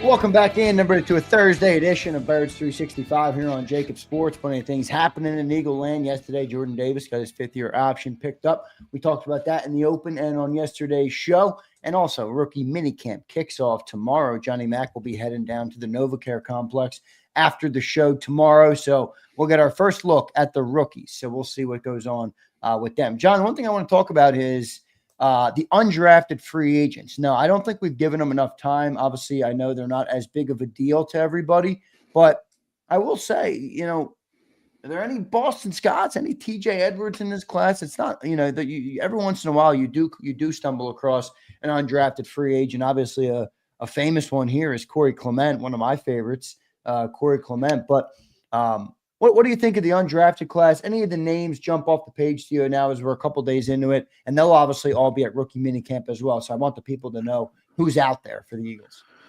Yeah, I think the 3 biggest ones, at least from a reputation standpoint, are Maxon Hook, who was a safety from Toledo, was actually Quinyon Mitchell's roommate at Toledo at one point, was given a draftable grade by most. Montrell Johnson, running back from Florida. He's got NFL level tools, I would say. And then a lot of people focused on Holland Pierce from Rutgers because he's so big. He's got this massive wingspan. It's like an NBA center. So those are, I would say, the 3 guys who are going to get the biggest hype. And, it's always a sense of pride for a scouting staff and a personnel staff when you bring in somebody. TJ, you mentioned TJ would be, and Reed right now would be the 2 biggest success stories over recent years. I think Corey, because of what happened in the Super Bowl 52.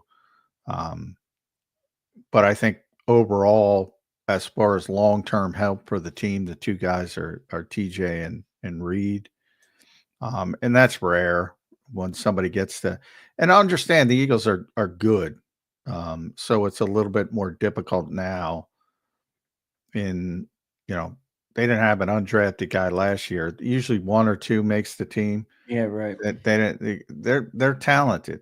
Even with the attrition, they're talented. So it's like I bring up Holland Pierce.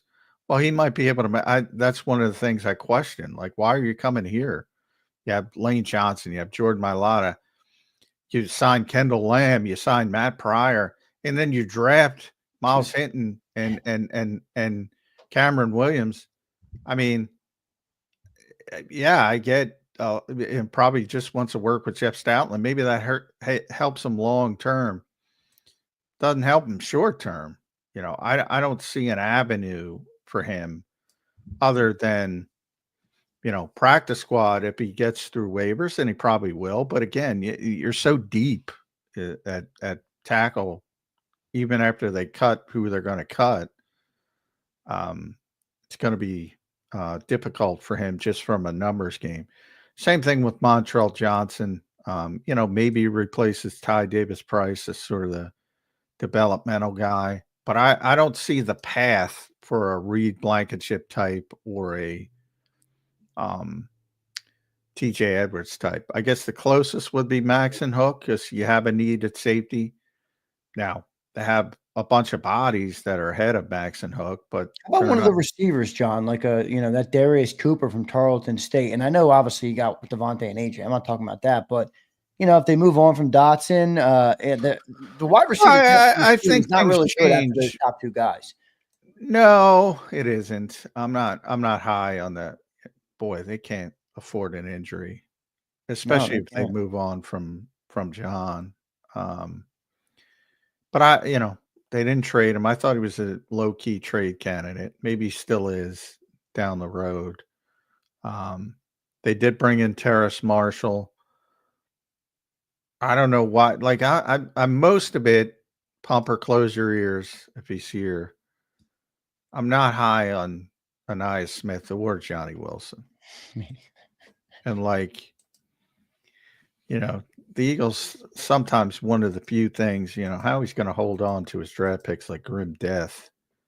Yeah, so 10 of them makes it a lot harder for these undrafted guys. So if you're going to keep those guys again, and I think they're going to keep Johnny, Anais, I think, has got to prove himself. If he plays like he did last summer, they're probably going to cut him.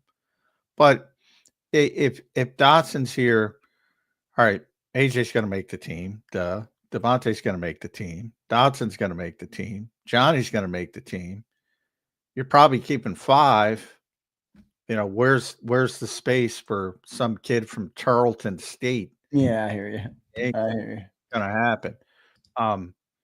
Max and Hook, like I said, safety is a position that, they're looking at young players. Obviously, Andrew Makupa is going to be here. If he's the starter, Sidney's going to be here. If he's whoever the starter is, whoever the backup is, they're going to be here. You also have Tristan McCollum, Lewis Seen, but those guys are not entrenched by any stretch.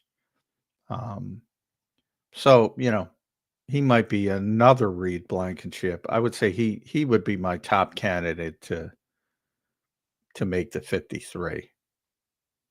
Boys, buddies with Quinion Mitchell. Two Toledo guys coming in. Also have that linebacker Lance Dixon. There's also some minicamp update invites. The one dude I think was announced yesterday. He's not listed here on the list I'm looking at, but is that another rugby player the Eagles are dipping their hands back in there. So I don't know. Maybe he'll do something. Maybe he'll be the new Ben Van Sumeren or something, that linebacker. We'll see. Yeah. Take a look.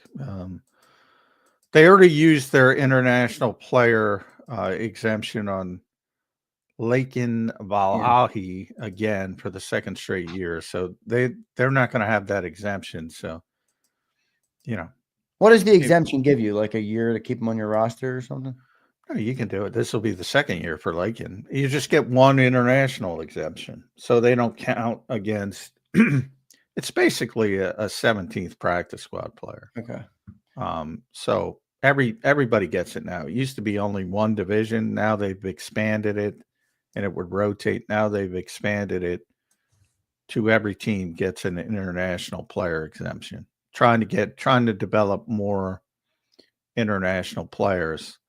So I think it's a good program, but you only get one and Lakin's the guy. So I don't see much of a path for him. They did.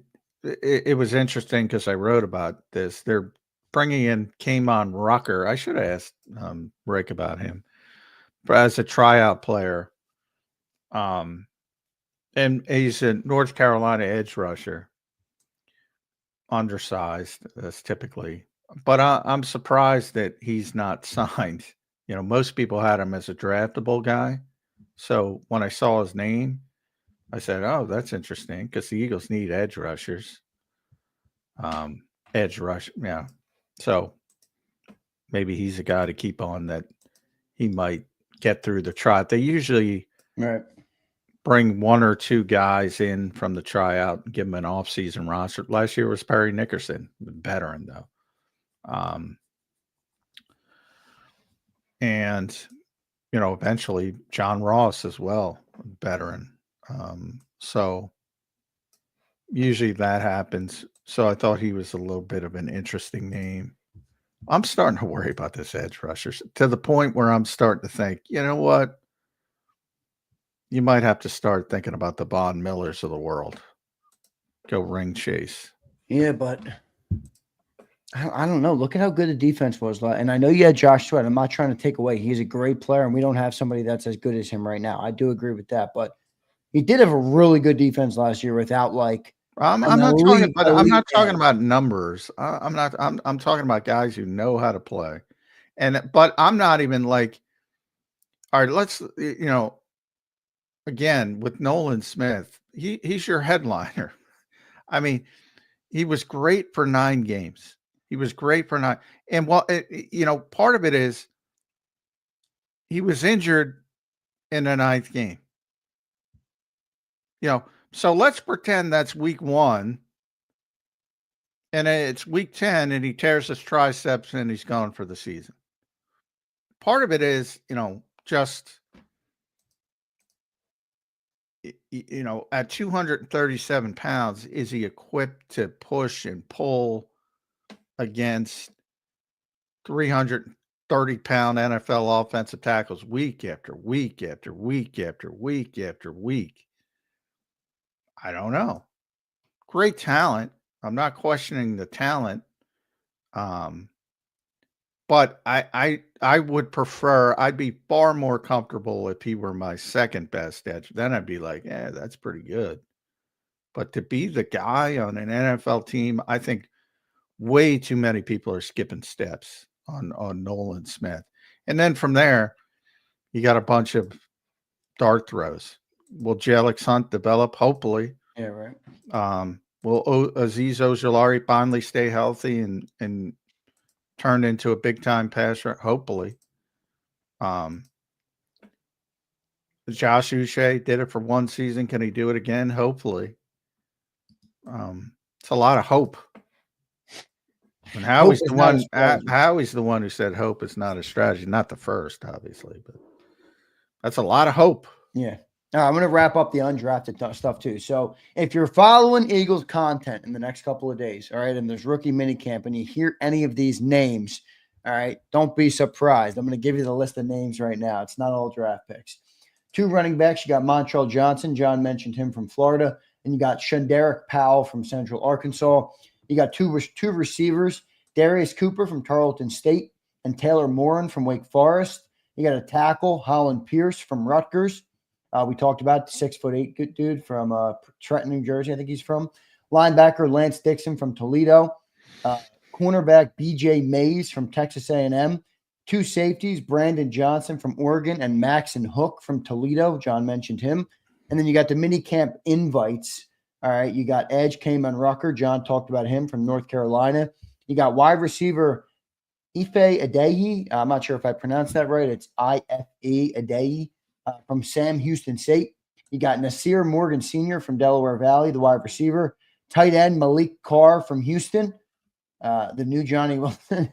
Linebacker Joseph Vaughn, UCLA, and cornerback Isaiah Green from Campbell. So there's your list of names that you might hear something about tomorrow or Saturday with rookie minicamp. But that's good stuff there. John, I got a general question about the draft, and it's gonna be a projection. All right. You might not like the question. We'll say. 2025 rookie class or the 2024 rookie class, who is the higher ceiling? Say that again. 2025 or 2024 rookie classes. Who is the higher ceiling? Well, that's kind of tough because I've seen. Yeah, you've seen one of them. I mean, my God, I Quinion and Cooper are off the charts. But again, I'm trying to put myself back into seeing them play mode. I can say it's very unlikely you're going to see that again with the first 2 picks in this draft. One, Jihad's not going to be healthy for a while. So 1 off the bat. Now, does he have more talent than Quinion Mitchell at his specific position? And I shouldn't even say that. Probably does. But if you use the old school college terminology when they recruit people, that they don't know where they're going to play him. They call him athlete. They'll announce we recruited athlete, blah, blah, blah. I don't even know what his position is yet. So that complicates things because I think he's going to be I said it from the start before the Eagles drafted him. They just happened to agree. I thought he was more of an edge rusher naturally, but he's undersized. So can he handle that role in a full time? Probably not. So it's that part makes it more questionable. I think he's got more talent, pure talent, than Quinyon at his position, whatever it is, versus Quinyon. But I bet on Quinyon being the better player long term, if that makes sense. Cooper and Andrew Makuba's not even in the same ballpark. I mean, Cooper DeJean is a freaking hell of a player, hell of a football player. Cooper's a beast, man. Jalix Hunt versus Ty Robinson. I think Ty's more NFL ready on day one, but if you're talking about upside, I think that's Jalix Hunt by a pretty significant margin. I think there's maybe a little more value in day 3 this year. Now, obviously, I haven't. Well, they got so much volume. Yeah. I mean, overall, certainly they got a ton of volume in this class, and I thought they did a good job on day 3. I've said that pretty consistently from the start. But they had some pretty good players last year. Will Shipley, I like. Jeremiah Trotter Jr., I like a lot. And then we don't know pretty much about the rest of them.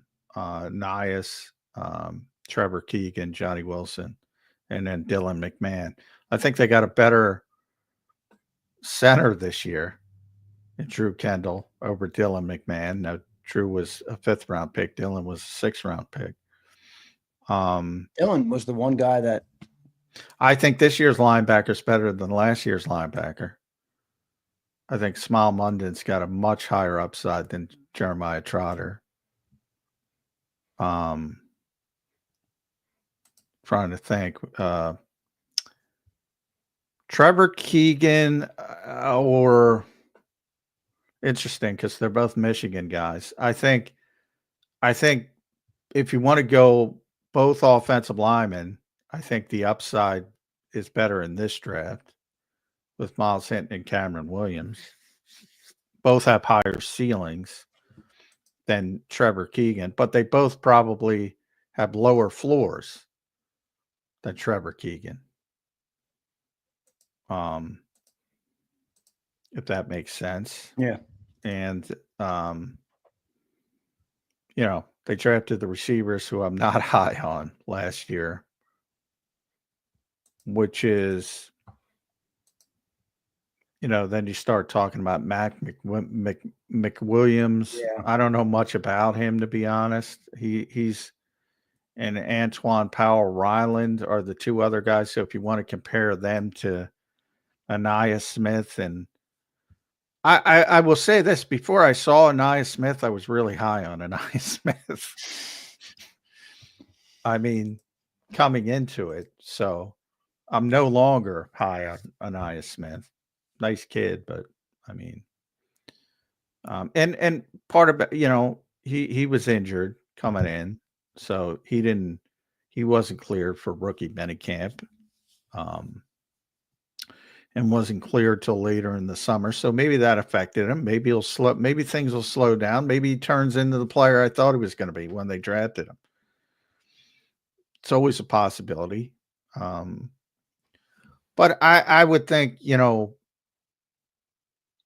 day 3, I'd like this draft more than last year's. Me too. But up top, I think there's a significant advantage to last year's. Yeah, well, Cooper DeJean obviously tilts the scale there. We're going to get to some super chats here, and one of them is about Cooper DeJean. Rich Nutt, good question, man. I'll get to that in a second. I was wondering the same thing. Brian says, J-Mac, Jihad does not have a position. He's a weapon Vic sends towards QBs to detonate and explode. Yeah, I mean, where is he in base? Where is Jihad Campbell in this defense? But why, Pump? Have you not listened to me? I've been saying that exact thing. Yeah, Why are people labeling him? Disagreeing with you. I think he's just reaffirming your take. Again, this is a guy. This is what's going to be a problem. First of all, he's got to get healthy. All right, yeah. Let's just assume for this combo, though, he's healthy. He's going to be healthy long term. Let's just assume he's healthy for. I think they're going to build from off-ball linebacker. They're going to build from there because that's what he's most familiar with, and they're going to build from there. But I think they think his upside is a difference-making edge rusher. So does that mean Nakobe Dean is off the field? If you're building from off-ball linebacker, no, because I don't think he's healthy. I don't think he's a starting player if Nakobe's healthy. I think he's a sub-package player. And it'll be more. I'm saying practice-wise. Again, we talk about training camp. Practice-wise, he's going to be built up from off-ball. He's not going to start. He's not going to beat out Nakobe Dean. Nakobe Dean is a starting middle linebacker. First of all, as I just pointed out, that he's not going to be a middle linebacker. He's going to be a weak side linebacker. If he's playing, if nothing works out and the Eagles are wrong with their projection and he's just playing strictly off-ball linebacker, right, he's not going to be the middle linebacker. That's where you got to hope Smile Munden, or Jeremiah Trotter do it. But for this year, Nakobe's eventually going to be healthy. It might be week 1, but he's going to be healthy at some point. He's going to be the middle linebacker. Then if he craps the bed because he's not completely healthy and the injury wrecked him, which is hopefully not the case. Do people forget how well he played last year? I don't know this, I get the injury concern part of it, but I get this feeling like Nakobe Dean was freaking good last year. No, he was, but with the injury and with the contract coming up, they're going to want to be positioned to move on from him. I don't think they're paying 2 linebackers. Well, that's a different conversation. I'm talking about this year. I've said pretty consistently, longer term, I don't know how they keep him because one of 2 things happens. He plays like he did last year and he prices himself out, or he's hurt and he's injured. And he either doesn't play and he's out, or he plays poorly because of the injury and then he's out. So I don't see a lot of avenues to where they can keep him. That part I agree with. But I'm just talking strictly this season, the upcoming season. He's the middle linebacker. And it's not about him replacing Nakobe Dean. If Nakobe Dean can't play, Zach Bond's going to move over and play middle linebacker. And then if you want Jihad Campbell on the field only as a linebacker, he's going to play weak side. That would be my projection. But, long term, it's pretty clear they want him to be, as Pumper said, and I've been saying, they want him to be more of a weapon, more of a versatile player, more of an edge rusher, stacked linebacker, joker, flat defender, all these different things. And you can't do that as a middle linebacker. The middle linebacker is the quarterback of the defense. Middle linebacker's in the middle. He's got to get everybody lined up. He's got to communicate with the back 7, the secondary. That's not what they want Jihad Campbell to be. And I bring up those scouts from Bob McGinn's piece. I have 6 or 7 of my top 100. Only one that isn't capable of being a green dot is Campbell, which was a bad thing. Munden brought him up out of nowhere. Remember, this is pre-draft. There's nothing to do with the Eagles. Brings Munden up out of nowhere, and all the others are.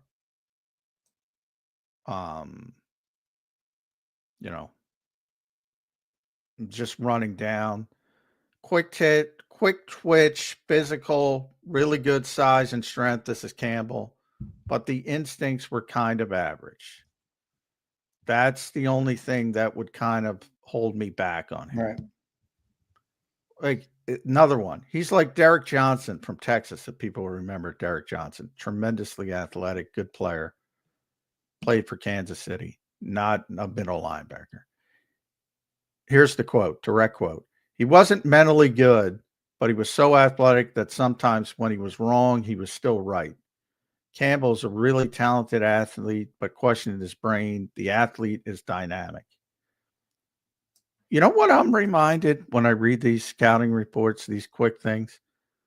I start thinking Devin White at linebacker.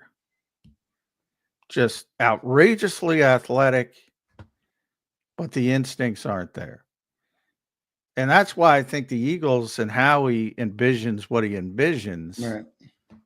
This guy, you know. But is he big enough to play on the edge full time? I don't think he is, so that's where the versatility comes in. Can Vic turn him into that weapon that plays all over? This pick is getting more and more esoteric the more we freaking talk about this thing. You like this pick or not? I like it. Yeah, I like it at 31. Huge upside. And if it doesn't work, you're the Eagles are in a position to overcome it.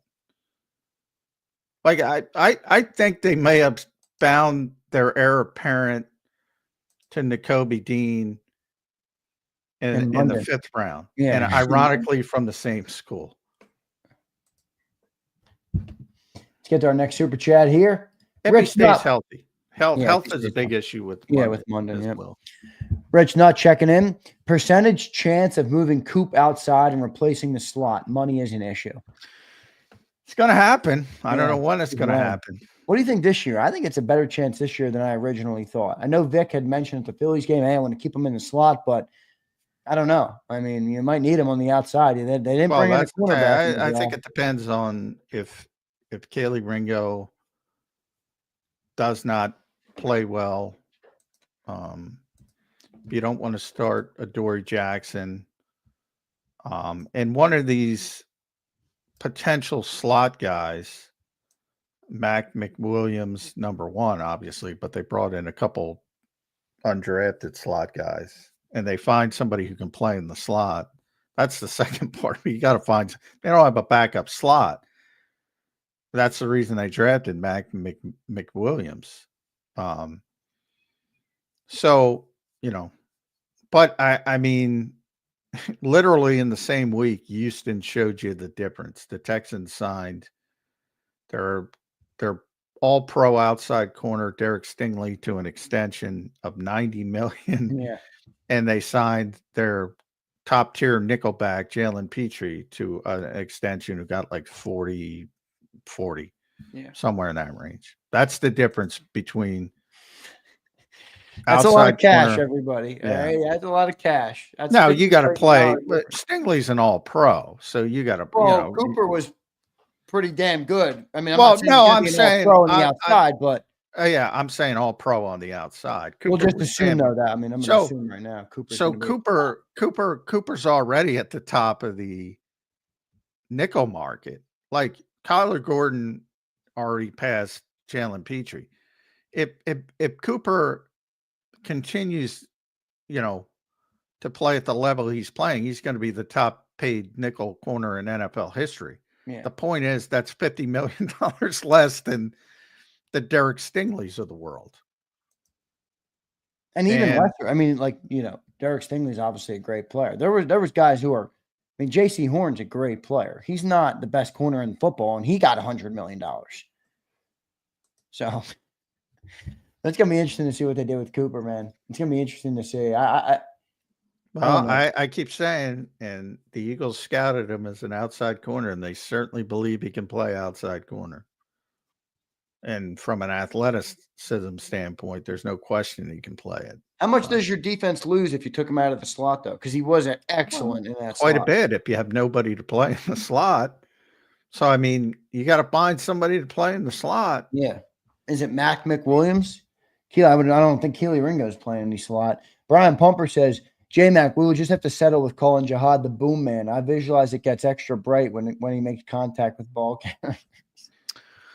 Well, I think he's got a chance to be a difference-making weapon, as Howie called it. But I don't think it's going to be as a middle linebacker. Like the Nakobe thing. And he also brought up, does this have anything to do with Nakobe injury? He said no. Now, that part I don't take as seriously because he's never going to insult players on the team. So I'm not saying he couldn't be deflecting there. But everything I get, he's not a middle linebacker at the NFL level. And he's not beating out Zach Bond. So. No, that's my question. Like what does it look like to have Zach Bond and Jihad Campbell on the field at the same time? Well, I think it's going to be a sub package type situation. Yeah. I think he's not going to be. Is there any role for Jihad Campbell in the base defense? Not early, but second year, yeah, he would be expected to be in the edge rusher, the starting edge. Not necessarily. I mean, I could see a world in 2026 where, and again, I think I mentioned this, he might be off-ball linebacker on first down, and he might be edge on second down, and he might be joker on third down. I could see that world. Moving, and then you get into like everybody's so obsessed with labeling. Like if he's on the field as a third down player, 3-down player, what is everybody going to call him? Like, I realize this is an Eagle-centric show, but like when Josh Metellus plays, like what do you call him? Yeah, right. I mean, he's a safety by labeling, but he plays linebacker, he plays slot, he plays defensive line. Like, what does it matter? What does the label matter if it's a good player? I don't think it does. We talk about that term positionless football. It's getting closer to that, especially with back seven players. Yeah, I just think people want them on the field, So when you hear packages only. Well, to start, because you have two really good linebackers. Like, why is he going to start at linebacker when you have an all-pro and a guy who, again, I think is really good and people aren't giving him credit if he's healthy? McCoby was really good last year when he was healthy. I mean, he was so good. We talked about it. Yeah, he was really good. So I don't know why you wouldn't want those guys on the field, Nakobe and Zach Bond. And to me, there's nothing wrong with starting out as a sub-package player. And then developing from there. And then if you lose Nakobe,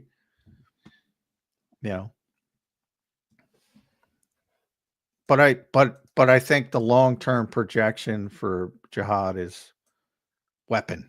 Let's call him weapon. Let's call him defensive weapon. There you go. Rashid Mixon checks in. What's up, Rashid? Could you potentially see them trying McWilliams in the slot and Coop at cornerback and trying Juergens at guard and Kendall at center? Wow, I don't think so. They just paid. Certainly not the latter. Yeah, no. Cam Juergens he just signed $18 million extension. He's your starting center. Well, I don't think Mac McWilliams is a 5th round pick. Let's not skip steps, man. But he's going to be in the slot, and they're trying to develop longer term. They're trying to develop people who can play in the slot, in case they have to move Cooper outside, which looks inevitable at some point. Because it's just the business part of it, which I know people don't want to hear about it, but it's part of it. When you have that big of a disparity in how guys can get paid, and Cooper's a really good player. But if a lot of it will depend on Keely Ringo and Adoree Jackson. one of them has to step up. If they can't play, you almost have to move Cooper outside. Right. And if Cooper's outside, somebody else has got to be inside. Now, in the rare instances where the Eagles only have 2 cornerbacks on the field, Cooper is going to play outside. That and then kick inside when they have nickel, which is 70% of the time. Yeah, right. So, What about this? This is actually interesting. Chris Scott says Makuba at nickel, DeJean outside, and sign Simmons. boy, people love moving parts. I can tell you, coaches don't like moving parts. I mean, we just talked about Jihad Campbell, who's evidently going to play every freaking position on defense. Yeah, well, there's that's not everybody.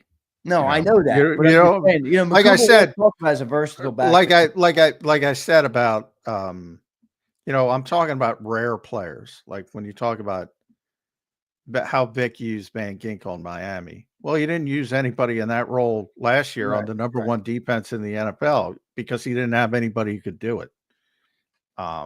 Everybody. Yep. I always say, and this is another thing, you can line up anywhere. Because I have this argument with a lot of film people. It drives me insane. But, it's like, well, he can line up in the slot as a receiver. Anybody can line up anywhere. Can they do it effectively? I think the Eagles drafted, as Rick pointed out, Bakuba to replace CJ. CJ could play in the slot as well. Actually was drafted as a slot corner. Can he do it? Can he line up there? Sure. Is he going to be a full-time nickel? Can't be a full-time nickel if you're a starting safety. So no, they're not going to bring in an aging Justin Simmons. The only way they're bringing in an aging Justin Simmons is if Makuba shits the bed at safety.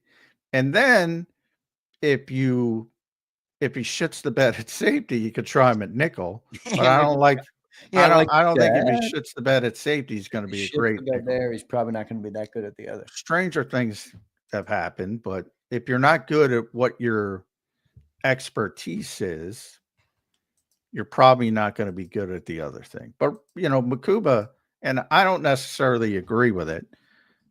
But Rick was right. They're clearly trying to replace the traits of C.J. Gardner-Johnson at safety. And I don't know if that's the right way to go about it. But, Justin would have been here probably, I think, if the Eagles didn't draft a safety. But they did. So I don't think he's going to be here now. Let me ask you this. Take the money out of it for a second. Is there any reason to put Cooper on the outside right now, outside of the money? No. I don't think you have to move him this year. You don't have to. Yeah, I agree. I think eventually you have to, but I don't think you have to do it this year. I mean, he was just so good in the slot, and he did so many different things, and it made that. I felt like it changed that defense. When he came in there. Yeah, I don't think I don't think Vic would ever want to move him, to be honest. But that's what you can't take. But unfortunately, you can't take money out of it. Yeah. I mean, it's part of it. I don't think he'd ever, because he was so good. And that's that's exactly what he wants from his slot. His ability, more than anything, he loves to blitz. He loves to run blitz his slots to stop the running game. And you need a physical guy who understands run fits, and Cooper does that really well. And it's going to be really hard to replicate what he gave you in the slot last year. So from a pure football perspective, if money didn't matter, they're not moving him. But unfortunately, that's not the real world. Yeah, right. 444 says, I doubt Vic gives a damn about money. He kind of has to, right? I mean, I know he probably but he knows the business side of it. He's been around long enough to know that. Yeah. He's been around 40. That's why he praised it the way he praised it to John Clark. He's been around long. He understands how Yeah. it works. And his phrasing was basically, I want to keep him at nickel, but I understand that that's got to be a perfect world for that. Yeah. So, and part of it is football wise too. He's also got to find an outside corner.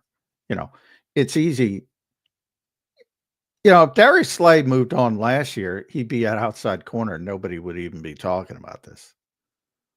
In other words, if the Eagles moved on from Darius Slay 1 year early and they drafted Quinyon and Cooper, Quinyon would have been one outside corner. Cooper would have been the other outside corner. Nobody would have even known. So Keely Ringo, to me, Keely Ringo is like, he's like the catalyst in this. Like if he succeeds, this answer is very simple. If he doesn't, that's where I think it gets real muddy. Because if let's just say Keely doesn't win the job, what does the defense look like in the secondary? Well, I think Adoree Jackson, I think they can get away with one more year of playing him inside. And I think Adoree Jackson would start outside. And I still think that's the most likely scenario, to be honest. So Adoree Jackson is the starting outside corner opposite Quinyon, and Cooper's in the slot. I think he can, you know, push that through for one more year. You could, you know, Adoree's got some versatility too. So, you know, who knows? Maybe Cooper's outside, maybe Adoree's inside. And you phrase it as, and I do think the Eagles will try to split the difference. So, you know, you'll say it like, and again, this is 2 years down the road, but even if he stays in the slot, they'll say, well, he plays outside in base, which they play 5% of the time. And then he moves inside. So they'll kick it up to by that point, but we'll use today's numbers. So, you know, Kyler Gordon is the highest paid nickel. I think he got what, 15, 14, maybe 14. There, yeah. So they'll pump him up to 17. You know, I do think the Eagles will try to do right by him. But there's such a huge disparity from the top outside corners compared to the slot guys. And yeah, I mean, it's fun to say you shouldn't care about money, but it's not realistic. No, it's not. It's not realistic at all. We'll see what ends up happening with that. I want to thank everybody for being here today. Great 2-hour show here on Birds 365. We have rookie minicamp kicking off tomorrow. John, what time are you heading down there for rookie minicamp tomorrow? Right after the show, I would assume. No, I got a 11:30ish probably. Hoping to leave. I got to deal with tree people. I got to deal with some landscaping out there, huh? Yeah. It's not going to be a fun day for me, but I'll get it done. You'll get it done. Johnny Mac, great stuff, man. Your final thoughts on this Thursday edition. We'll wrap up the week tomorrow on a Football Friday. All right, with rookie minicamp kicking off. Your final thoughts on today's show. Yeah, I thought Rick Saratella brought it. I'm glad he, you know, kind of saw it the same way with me when it comes to Smile Munden, Drew Kendall, and Kyle McCord. I think the Eagles did some good things on day 3 of the draft, but you know, they don't need a center. They don't need a quarterback. So it might be for other teams down the road. But I do think they got some high ceiling players on day 3 of the draft. And yeah, the Jihad Campbell stuff is going to be the story of the offseason. And unfortunately, we're never going to get an answer because I don't think he's going to have an offseason. So it's going to be a while before we see how they try to build him in this defense. Yep. Should be interesting to see. Johnny Mac, great show, brother. We'll catch you tomorrow on a Football Friday. Thank you, brother. All right. Sounds good. Thanks, everybody. All right, there's Johnny Mac. John McMullen, the #1 Eagles beat reporter in town. Give him a follow on X at JF McMullen for all of your Eagles needs, and read him at Sports Illustrated. Does great work over there as well. It's going to be interesting to see. We got rookie camp kicking off tomorrow. John will be heading down there. We'll do a recap when he gets back. All right, so I'm looking forward to see. I think I got a lot of questions here, Ian. I mean, especially on Campbell. Campbell is the #1 question for me, and I like Campbell. You know, I like Campbell a lot, but whenever I hear basically where they're starting the player, which is an off-ball linebacker, there's no role for him because he's not going to be a middle off-ball linebacker. He would be the weak side, which is where Zach Vaughn is, and he's not going to play over Zach Vaughn. So he's starting his career as a gadget guy, I guess, is what it sounds like. And then now, granted, we do have Vic Fangio, so I'm going to defer and tell you guys he knows a lot more than me. I'm just saying it sounds a little funky when you think about it. Sounds a little funky for a first-round draft pick. Madness, what's up, brother? Hope you're doing well. Great show today. Appreciate it, man. I'll take a couple comments from you. I'll take a couple comments. Rich, I thought you brought up a good point a little bit ago. Let me see if I can find that comment. With everybody talking about the money. Let me see if I can find that. He says, Philly, it's business. This is a business, bro. Guy is not going to give up millions of dollars because you want a slot. That's facts. Rich, you're 100% right. Yeah, hey, I'm an Eagles fan and I want a slot. Give up $50 million. I don't think it works like that. Unfortunately. But I do hear you. And that's where Vic understands that too, man. Vic understands that too. But again, 4 for 4, I actually understand your point of like, it is a money thing. That's it, right? If money didn't matter, you were keeping him in the slot. My question on him is, John keeps saying, well, you don't have to move him yet. This is my biggest question there. It's like, at what point is he Landon Dickerson? Remember, Landon Dickerson wasn't really drafted to be the left guard. He wasn't. He was drafted as a center out of college. Now, I'm not saying they wanted him to be the center of the future, but he started playing left guard. He was damn good at left guard, and then he became a left guard. And they paid him as the left guard. Now he's a starting left guard. Like, at what point does Cooper kind of get hamstrung? And that's where the business comes in, where his agent might be like, hey, you're going to be a good slot again, but at what point do they try and hamstring you into that position? All right. You're not saying Coop give up money. Am I speaking Mandarin? No, you're not, but that's the nature of the beast, man. That's why John talks about labeling and why it's so important in the NFL. If Cooper is playing the slot, they're not going to pay him what you just saw J.C. Horn get paid or Derek Stingley. They're not.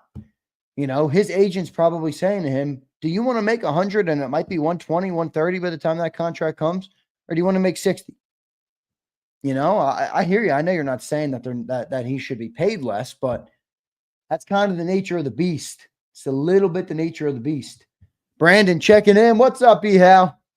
Trust the process, wait and see. Vic isn't afraid to put the best players in the field. If he is the best option besides Bond, that's where he'll be. Vic will put him on the field if he's amazing. We'll see. We will see what happens. Madness says maybe they meet halfway, pay him a little more to be a nickel. You're still giving up a lot of money, brother. You're still giving up a lot of money. Look, let me look up. Top paid slot CB in the NFL. The guy that just got the deal. Kyler Gordon. Yeah, 3 years, $40 million. Guys, 3 years, $40 million. That's great. I'd love a 3-year, $40 million contract right now, all right? I would build JAKIB. I'd hire editors. I'd have a whole team. We'd have more shows. We'd have a studio. We'd have everything, all right? Let's look up at the top paid cornerback in the NFL.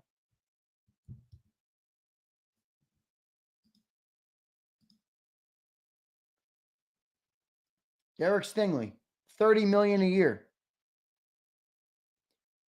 So you're talking about $13.3 million to $30 million.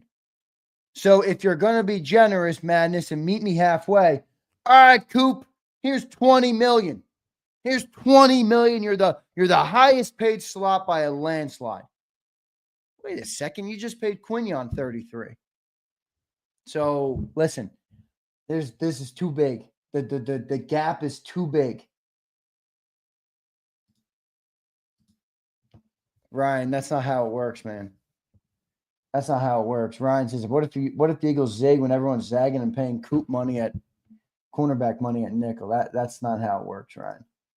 That's why John brings up labeling, and that's why labeling is a problem, like for people who talk about the game, but labeling is actually a bigger problem for the business side of it too. Where you have these issues where if somebody gets labeled as a position and they're not that position, it costs them money. It costs them, even 5th-year options, right? Even franchise tagging, all these things. So it affects the business too. It affects the business too. They won't structure it that way. Yeah, but I mean, you see the difference. I mean, the structure is obviously, well, the Eagles are going to structure it team friendly no matter what. But the money is the money. The money is still the money.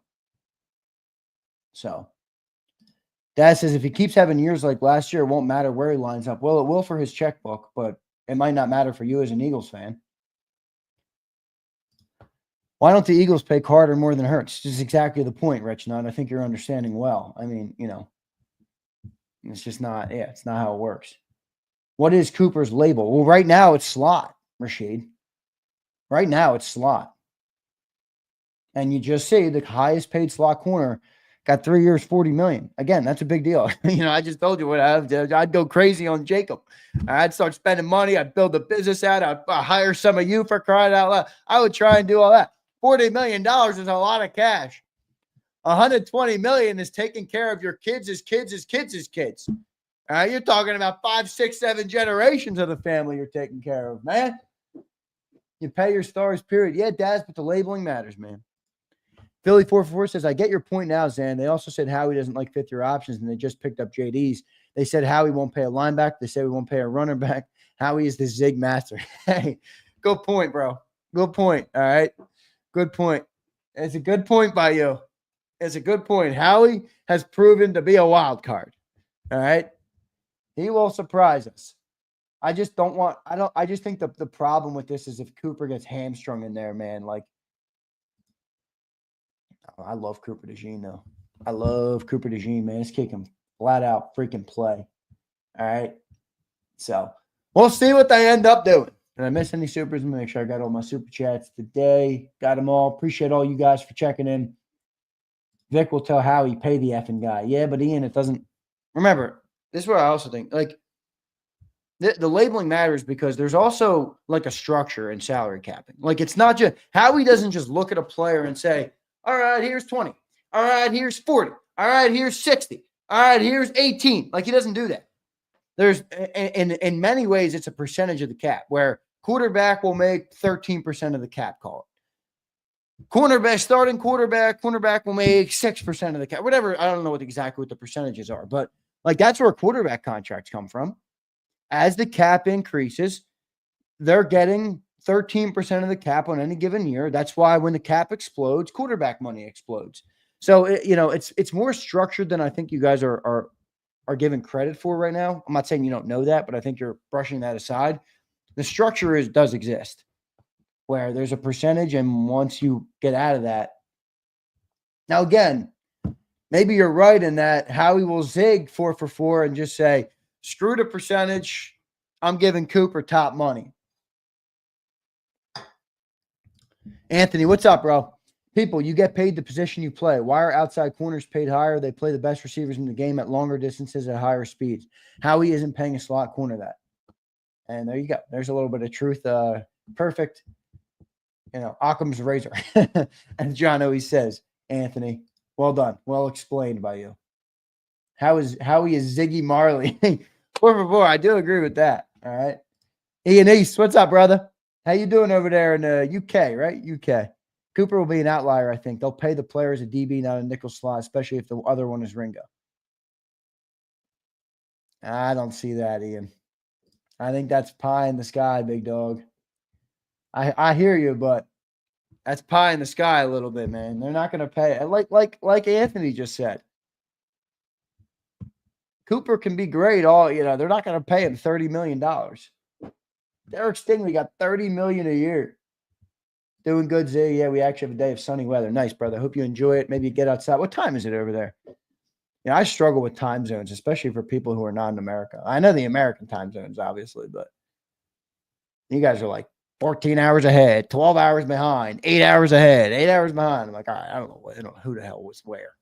Anton, or my guy Anton, the optimistic Aussie, checks in. He's like, it's 4 in the morning. I'm like, what? Goofy. 3:10 p.m. Is it 3:10 p.m. on Thursday? Yes, right? You're 5 hours ahead, I guess. There you go. Brandon says, you pay the best players in your team and build around that. I don't care if Coop plays slot. He's a top player for us on defense. Yeah, but Brandon, listen, I love you, Brandon. You know I do. You're my boy. You're my boy, Blue. But, dog, that ain't how it works. You don't just pay your best players on defense any amount of money because they're the best player on defense. You don't. You know, if that was the case, Saquon Barkley would make more than A.J. Brown. Hell, Saquon Barkley would make more than Jalen Hurts. And that's not how it works. It's not how it works.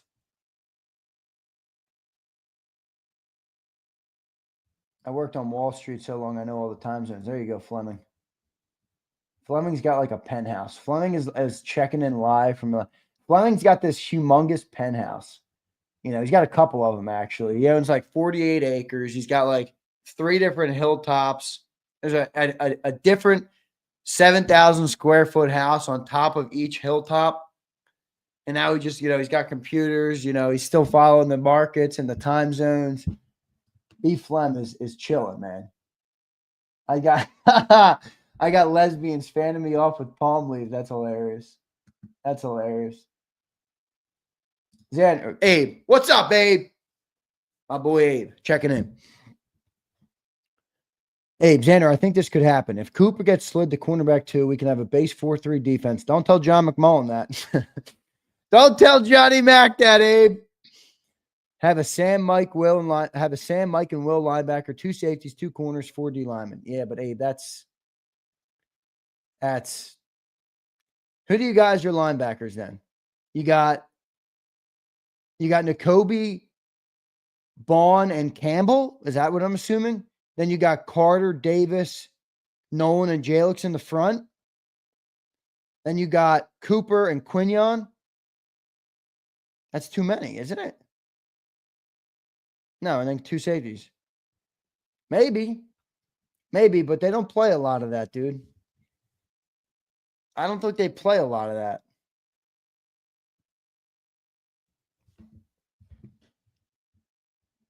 There's something in the chat that makes me crack up right now, but I don't want to go down that road. B. Flems always bring me down bad roads. Dylan says that's awful. Lesbians are miserable. I got a theory on lesbians, but I digress on that. I'm going to digress. All right. I don't care what you are. Be a good person first. Dad says things change depending on stars changing the market. Well, that's true. That's true. All right. That's true. Look at mesmerized. Oh, shit. That's funny. Again, you guys are going to get me in trouble. All right. All right. I should have addressed it. This is my issue. You know, you guys crack me up so much that I have to bring the comment up. That cracks me up. I can't just avoid it. All right. That's what makes this show this show.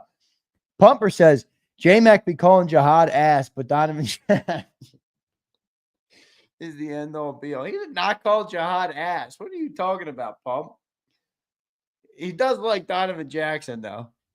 Oh, man, that's funny. That is funny. Oh, man, that's funny. LMAO Pumper, J-Mac be himself and love the Vikings. He doesn't love the Vikings. You guys are wrong about that. Lowe says, I wonder why we have nickel, dime, and quarter defense, but no penny. Yeah, that's a good question. Ask the NFL that. J-Mac loves his Vikings. No, he doesn't give a shit. I'm convinced J-Mac hates sports. That's why he likes WWE. It's just like, I don't know what the difference is, but it's scripted. It's like entertainment. It's different. I think J-Mac has been covering sports for so long, he hates them. I could see why. I will say, working in it every day definitely changes, like, you know. Sometimes I wish I could have, like, consumed some of the team or some of the season last year as just a fan. Like, you know what I mean? Like, they won the Super Bowl. It's a grind. It's work. And again, I love working. I tell you guys that all the time. That's not my problem. I'm talking about it definitely jades, like, your perspective. You know. Last year was a sick season. To just be able to sit back, kick up, listen to me and John and Cilio and enjoy the show, baby. All J-Mac is saying is there's concerns that he's having and that he won't be playing middle linebacker because it limits what he's capable of. All reasonable comments. Yeah. Give J-Mac Van Ginkel and Jim Schwartz. No, I think he likes Vic more than Jim Schwartz. He loves Vic Fangio. Here we go, Abe. Abe following up on his comment. All right. Madness. Don't even go there. Abe, Zander, I would have Mondin, Vaughn, and Jihad as the linebackers. JD rotational, JC solid, Jalix and Nolan rotational, Reed and Makuba at safety. Then you got Q and Coop at cornerbacks. Sounds good, but that's a perfect world probably, Abe. And Vic doesn't really play defense like that. Madness is Zander. I know you hate soccer, but eventually Jacob should cover it. Madness, I love you, brother. You're the official DJ of JAKIB Sports. If you guys need a DJ for any of your events and you're in the tri-state area, you hit me up. I'll connect you with my boy Madness. All right, he's a legend. He's been a great supporter of JAKIB, and he does, more importantly, he's a great DJ. All right, so he's the official JAKIB of DJ, or the official DJ of JAKIB Sports. Madness, I will never cover soccer.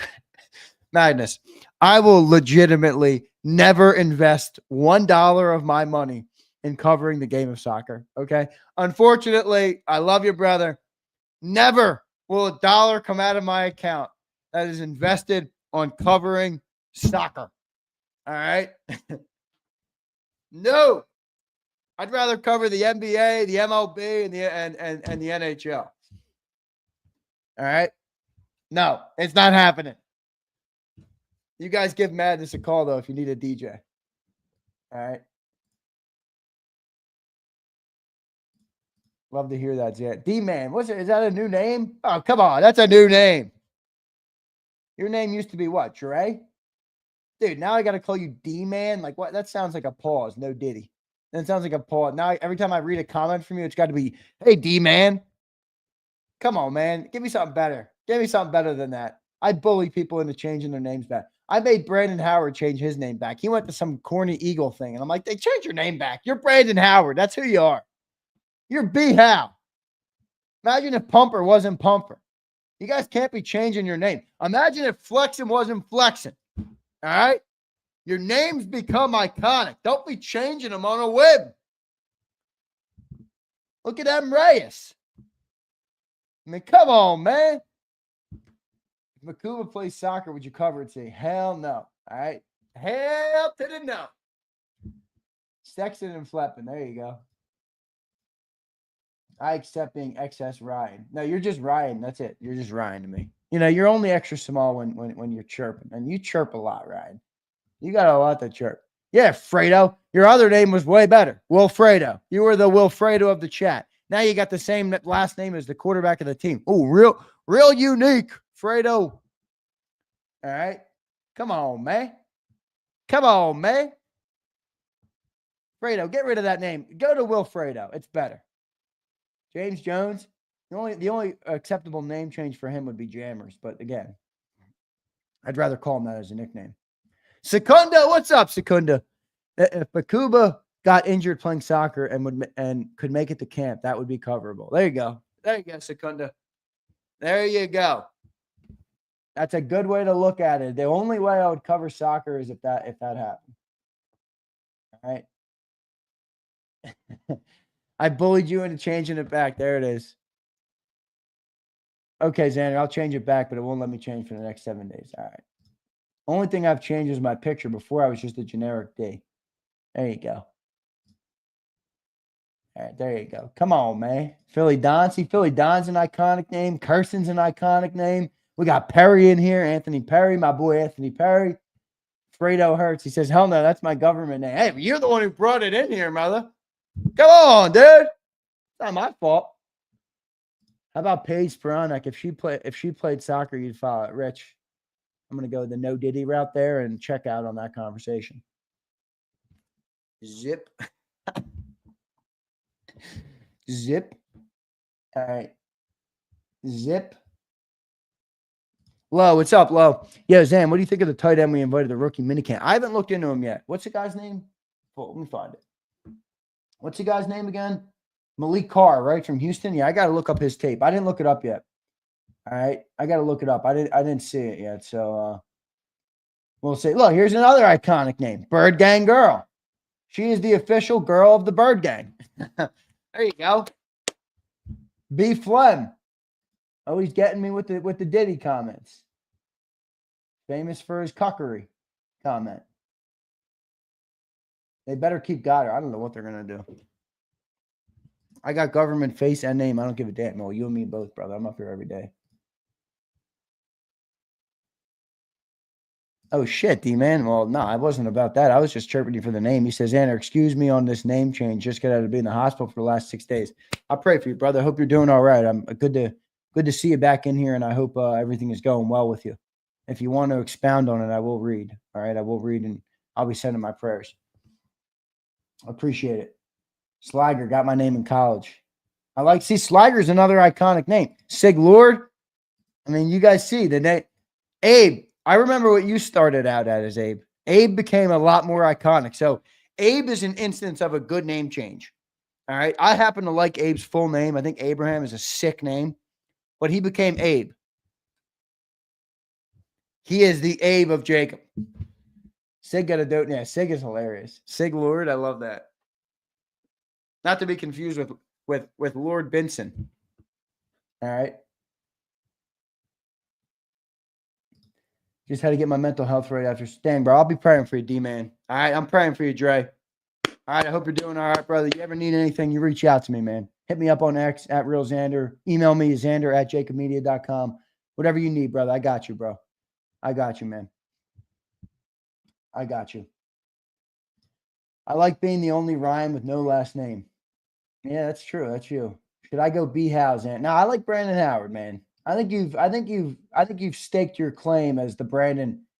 You know, B Howe is kind of for the people that are in here every day and converse with you every day. You know, Brandon Howard though is I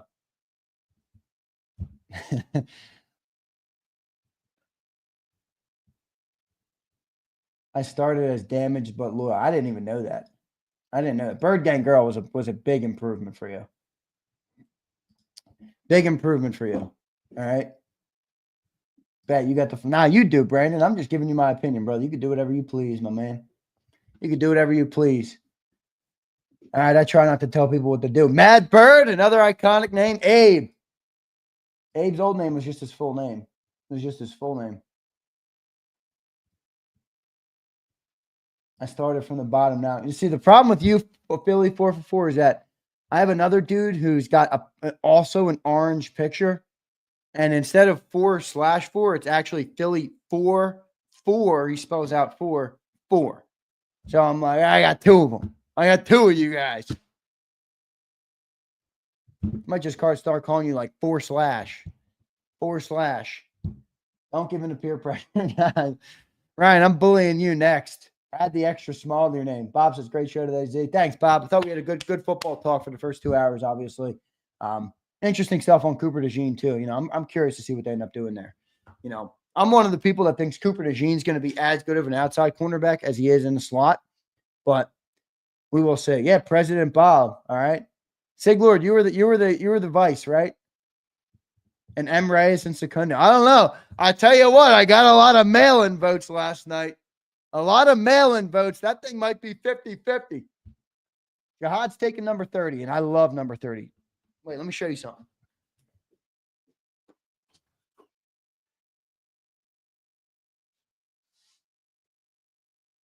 This is why I love number 30. What's this? See this? See that? You see this, folks? I got to put this on my wall. I'm replacing Jalen Hurts with this sucker. That's why I like number 30.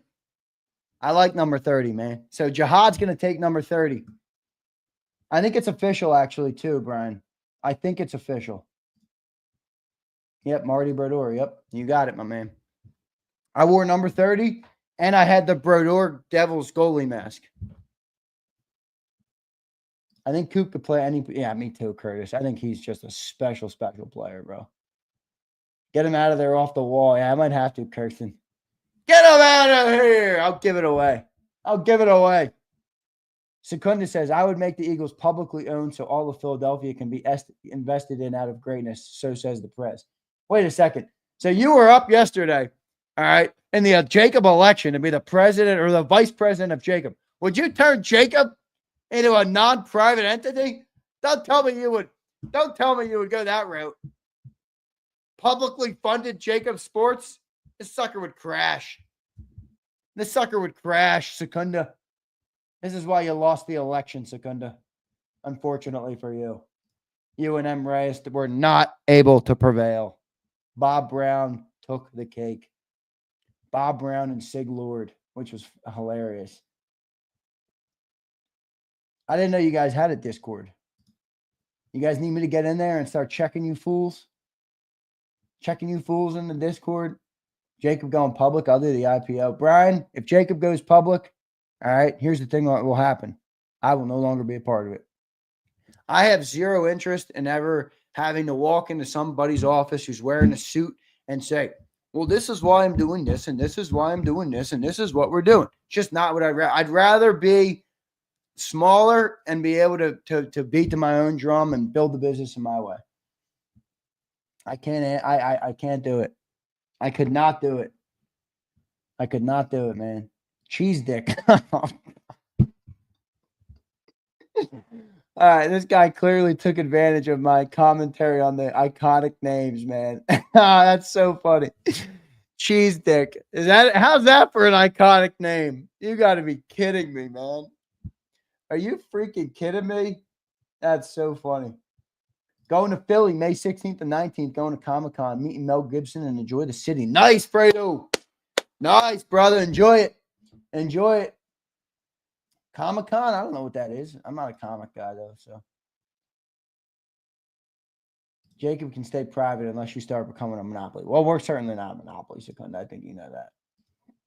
Curtis says, Z, you should ask Stills if you would take Travis Hunter or Coop. We know where the Birds fans stand. Curtis, would you take Travis Hunter or Coop? Can you answer the question? Yeah, 4 for 4 says, hey, I got to make an avatar. I'm an imposter. You do.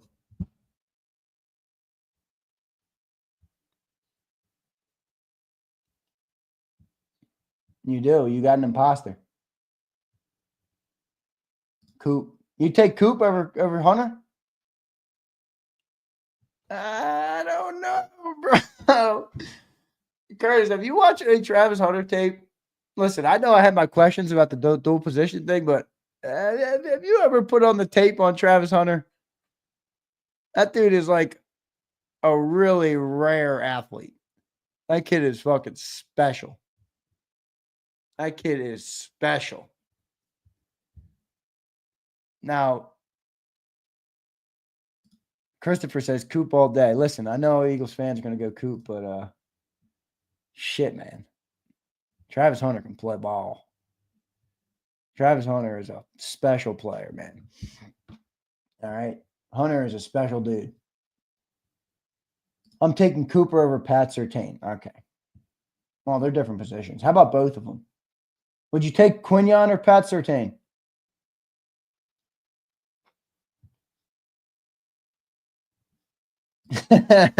Ian, you're right.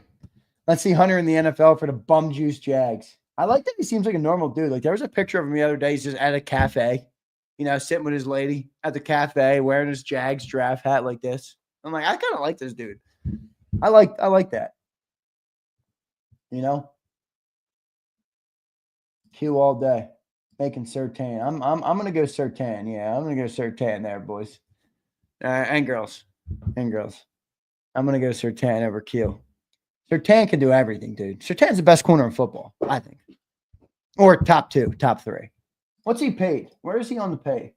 Is he top? He's the 4th highest paid corner in the league. See, that's what's crazy to me. Like J.C. Horn, I know that's how contracts work. I get it, all right? But J.C. Horn makes more money than Pat Surtain. I mean, come on. Come on. J.C. Horn? I mean, he's a good player. Pat Surtain is like the best freaking corner in football. Travis is not a better corner than Cooper, and he's not a better wide receiver than Smitty. I'm taking Cooper. All right, Rashid, you might be right on that. I happen to think he's going to be a really, really good cornerback. I just don't know, like, how much receiver is he going to play? I don't know. Listen, I will say he did go to the organization that seems to be embracing that. Now, maybe that's because the Jags are stupid. You know, they don't make a lot of good decisions, but they are embracing him down there. You kind of heard that GM. I'm not sure if you guys heard that GM's opening comment, which was really funny. Kind of got me fired up. J.C. Horn's a liability. Can't believe he got put. I'm with you. I never saw it with him. I thought he was playing receiver full time. Is that what it's come out? I haven't followed it too closely, but I think he's more. If I were him, I think corner makes more sense because you can't have like packages at corner. You can have packages at receiver. So Jags would troll everyone and have Hunter play receiver the whole season. We'll see what they end up doing. All right, we'll see what they end up doing. Does Surtain have a pick in the postseason? No. Okay, I'll stick with Q and Q. All right, well, you're entitled to that. I like Travis Hunter. He doesn't have that cockiness that Shedeur has. I'm curious to see what happens with Shedeur. Yeah, there's got to be C24. Yeah, C24. Be careful. The FBI's watching you, my buddy. FBI's watching you, my friend.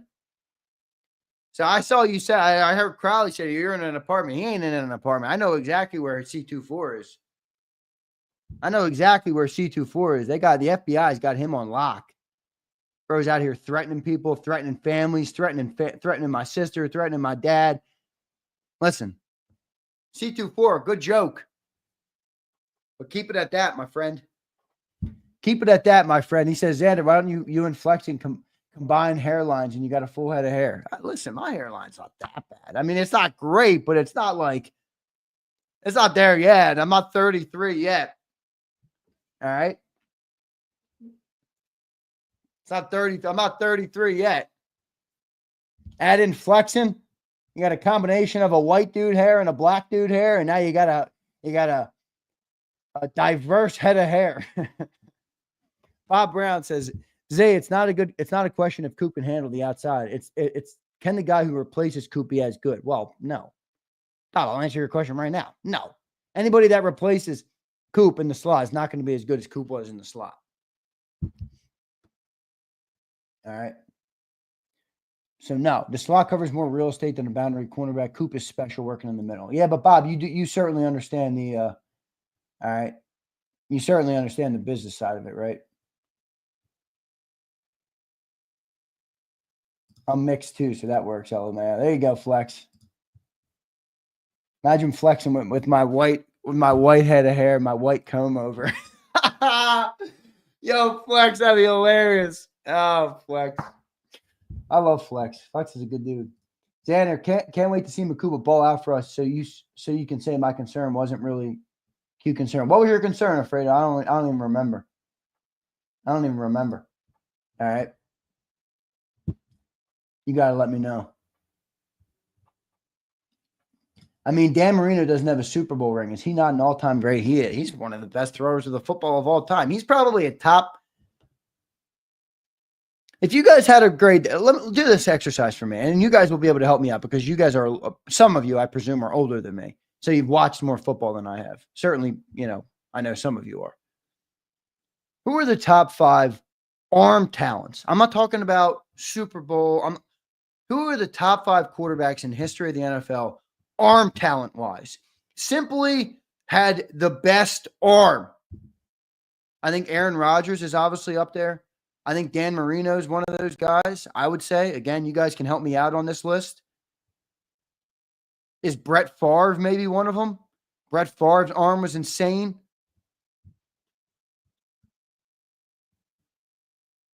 Aaron Rodgers is definitely up there. Jeff George is up there too. That's a good one. Joe Burrow, I would say, is up there of the modern game. Elway is a good one, Charlie. Sad story what happened with him. Did you guys see that story, man, with his agent? Ooh. Man, I don't know what happened there, man. Man, that's... Warren Moon's a great one. Warren Moon's been on JAKIB many times. Drew Brees, I wouldn't go there for him. I know he was very accurate and stuff, but I don't know if he's top. Vic had an insane arm. I mean, Vic's arm was nuts. I don't know if it would be top 5, though. Moon was tough. Yeah, Moon was damn good. Elway, that's good. Jim Kelly's a good one. Drew Brees, I think, is fair. I saw you say that. Steve Young, John Elway, Aaron Rodgers, all good options there. Marino, Rodgers, Vic, Manning, and Favre. That's a pretty good five-step there. Steven says Tom Brady just did a video on this and instantly he said Dan Marino. Did he? I gotta watch. Where did Tom put that out? Let me find that. Is Tom making YouTube videos? I gotta go and watch that. I like hearing Tom talk about football.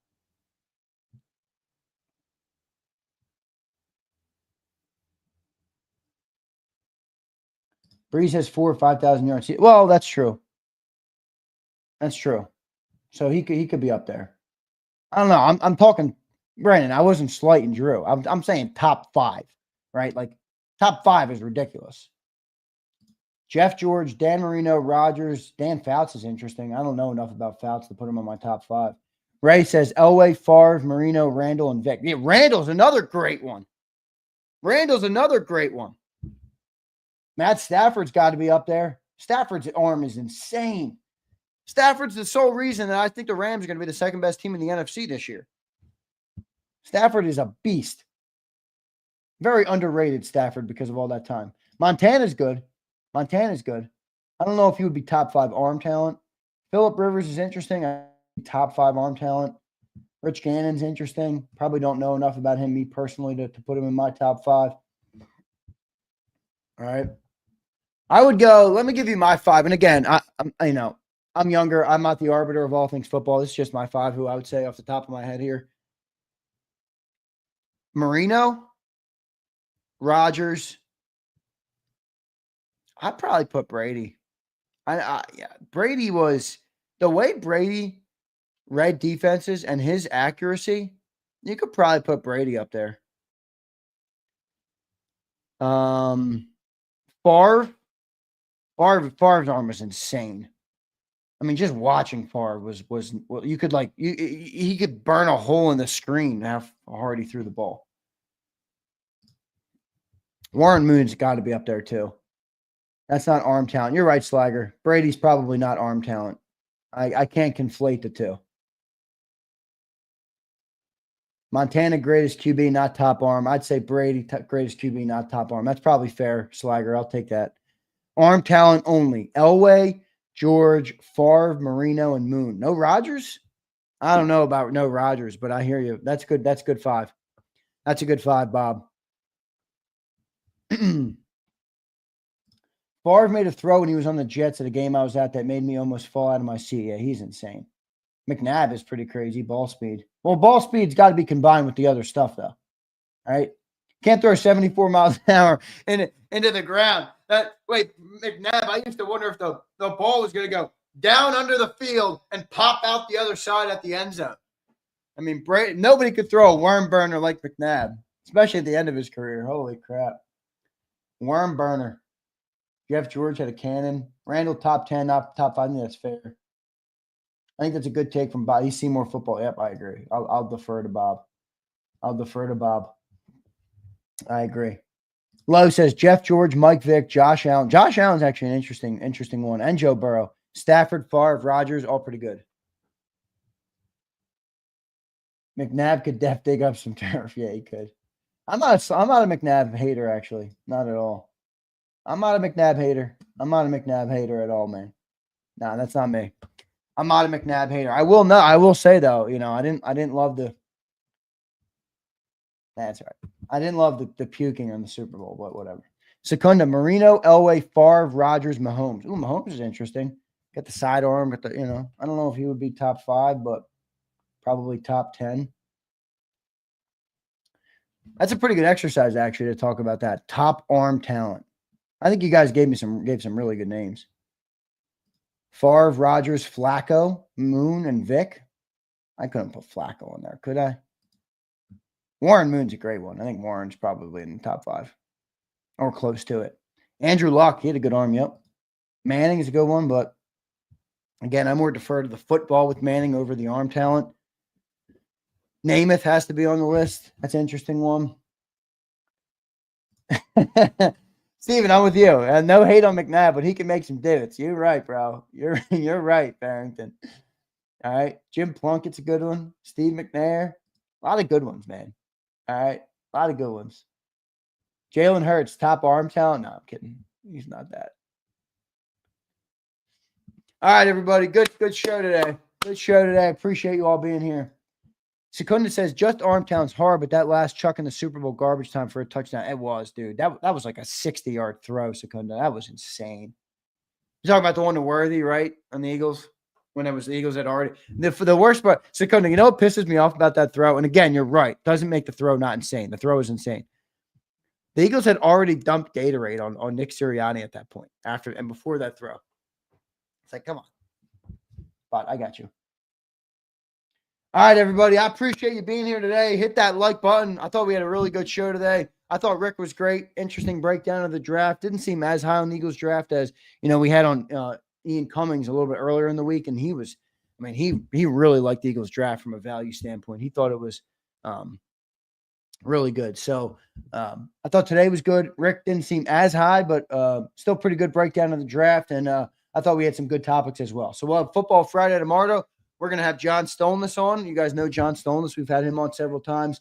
He's not as common of a guest, but he is a great guest. So we'll have him on tomorrow. Maybe we'll get one more guy for the hour number 2. Hopefully, I'd like to talk to Ed Kratz, but I'm not sure if Ed's available. I know Ed does some teaching and stuff. So we'll see what happens. Appreciate all you guys. Bird Gang Girl, Ian East. Remember, your guys' names are iconic. Don't be changing them on a whim. All right? Kirsten, Steven, Abe, Flexen, Charlie, Ian, Bird Gang Girl, Kirsten, B. Flem, Cody K, Perry, Madness, Francis Kelly, Drozone, El Yeppa, my boy Yeppa, Stig Lord, Brian Pumper, B. Howe. I appreciate all. M. Reyes, there he is. M. Reyes. Word on the street is the mail-in ballots came in heavy last night, and you might be taking the lead with Secunda. Bob Brown, you better go out and do some campaigning, my friend. All right, everybody. I appreciate you all, and I'll see you next time, everybody. You've been listening to Birds 365, the destination for the passionate Eagles football fan who bleeds green. If it's Eagles football, we're talking about it. Debate inside the locker room and guests that are some of the greatest football minds from around the region. We hope you enjoyed the show. We know we had a blast. Make sure to like, comment, and subscribe, and we'll be back soon.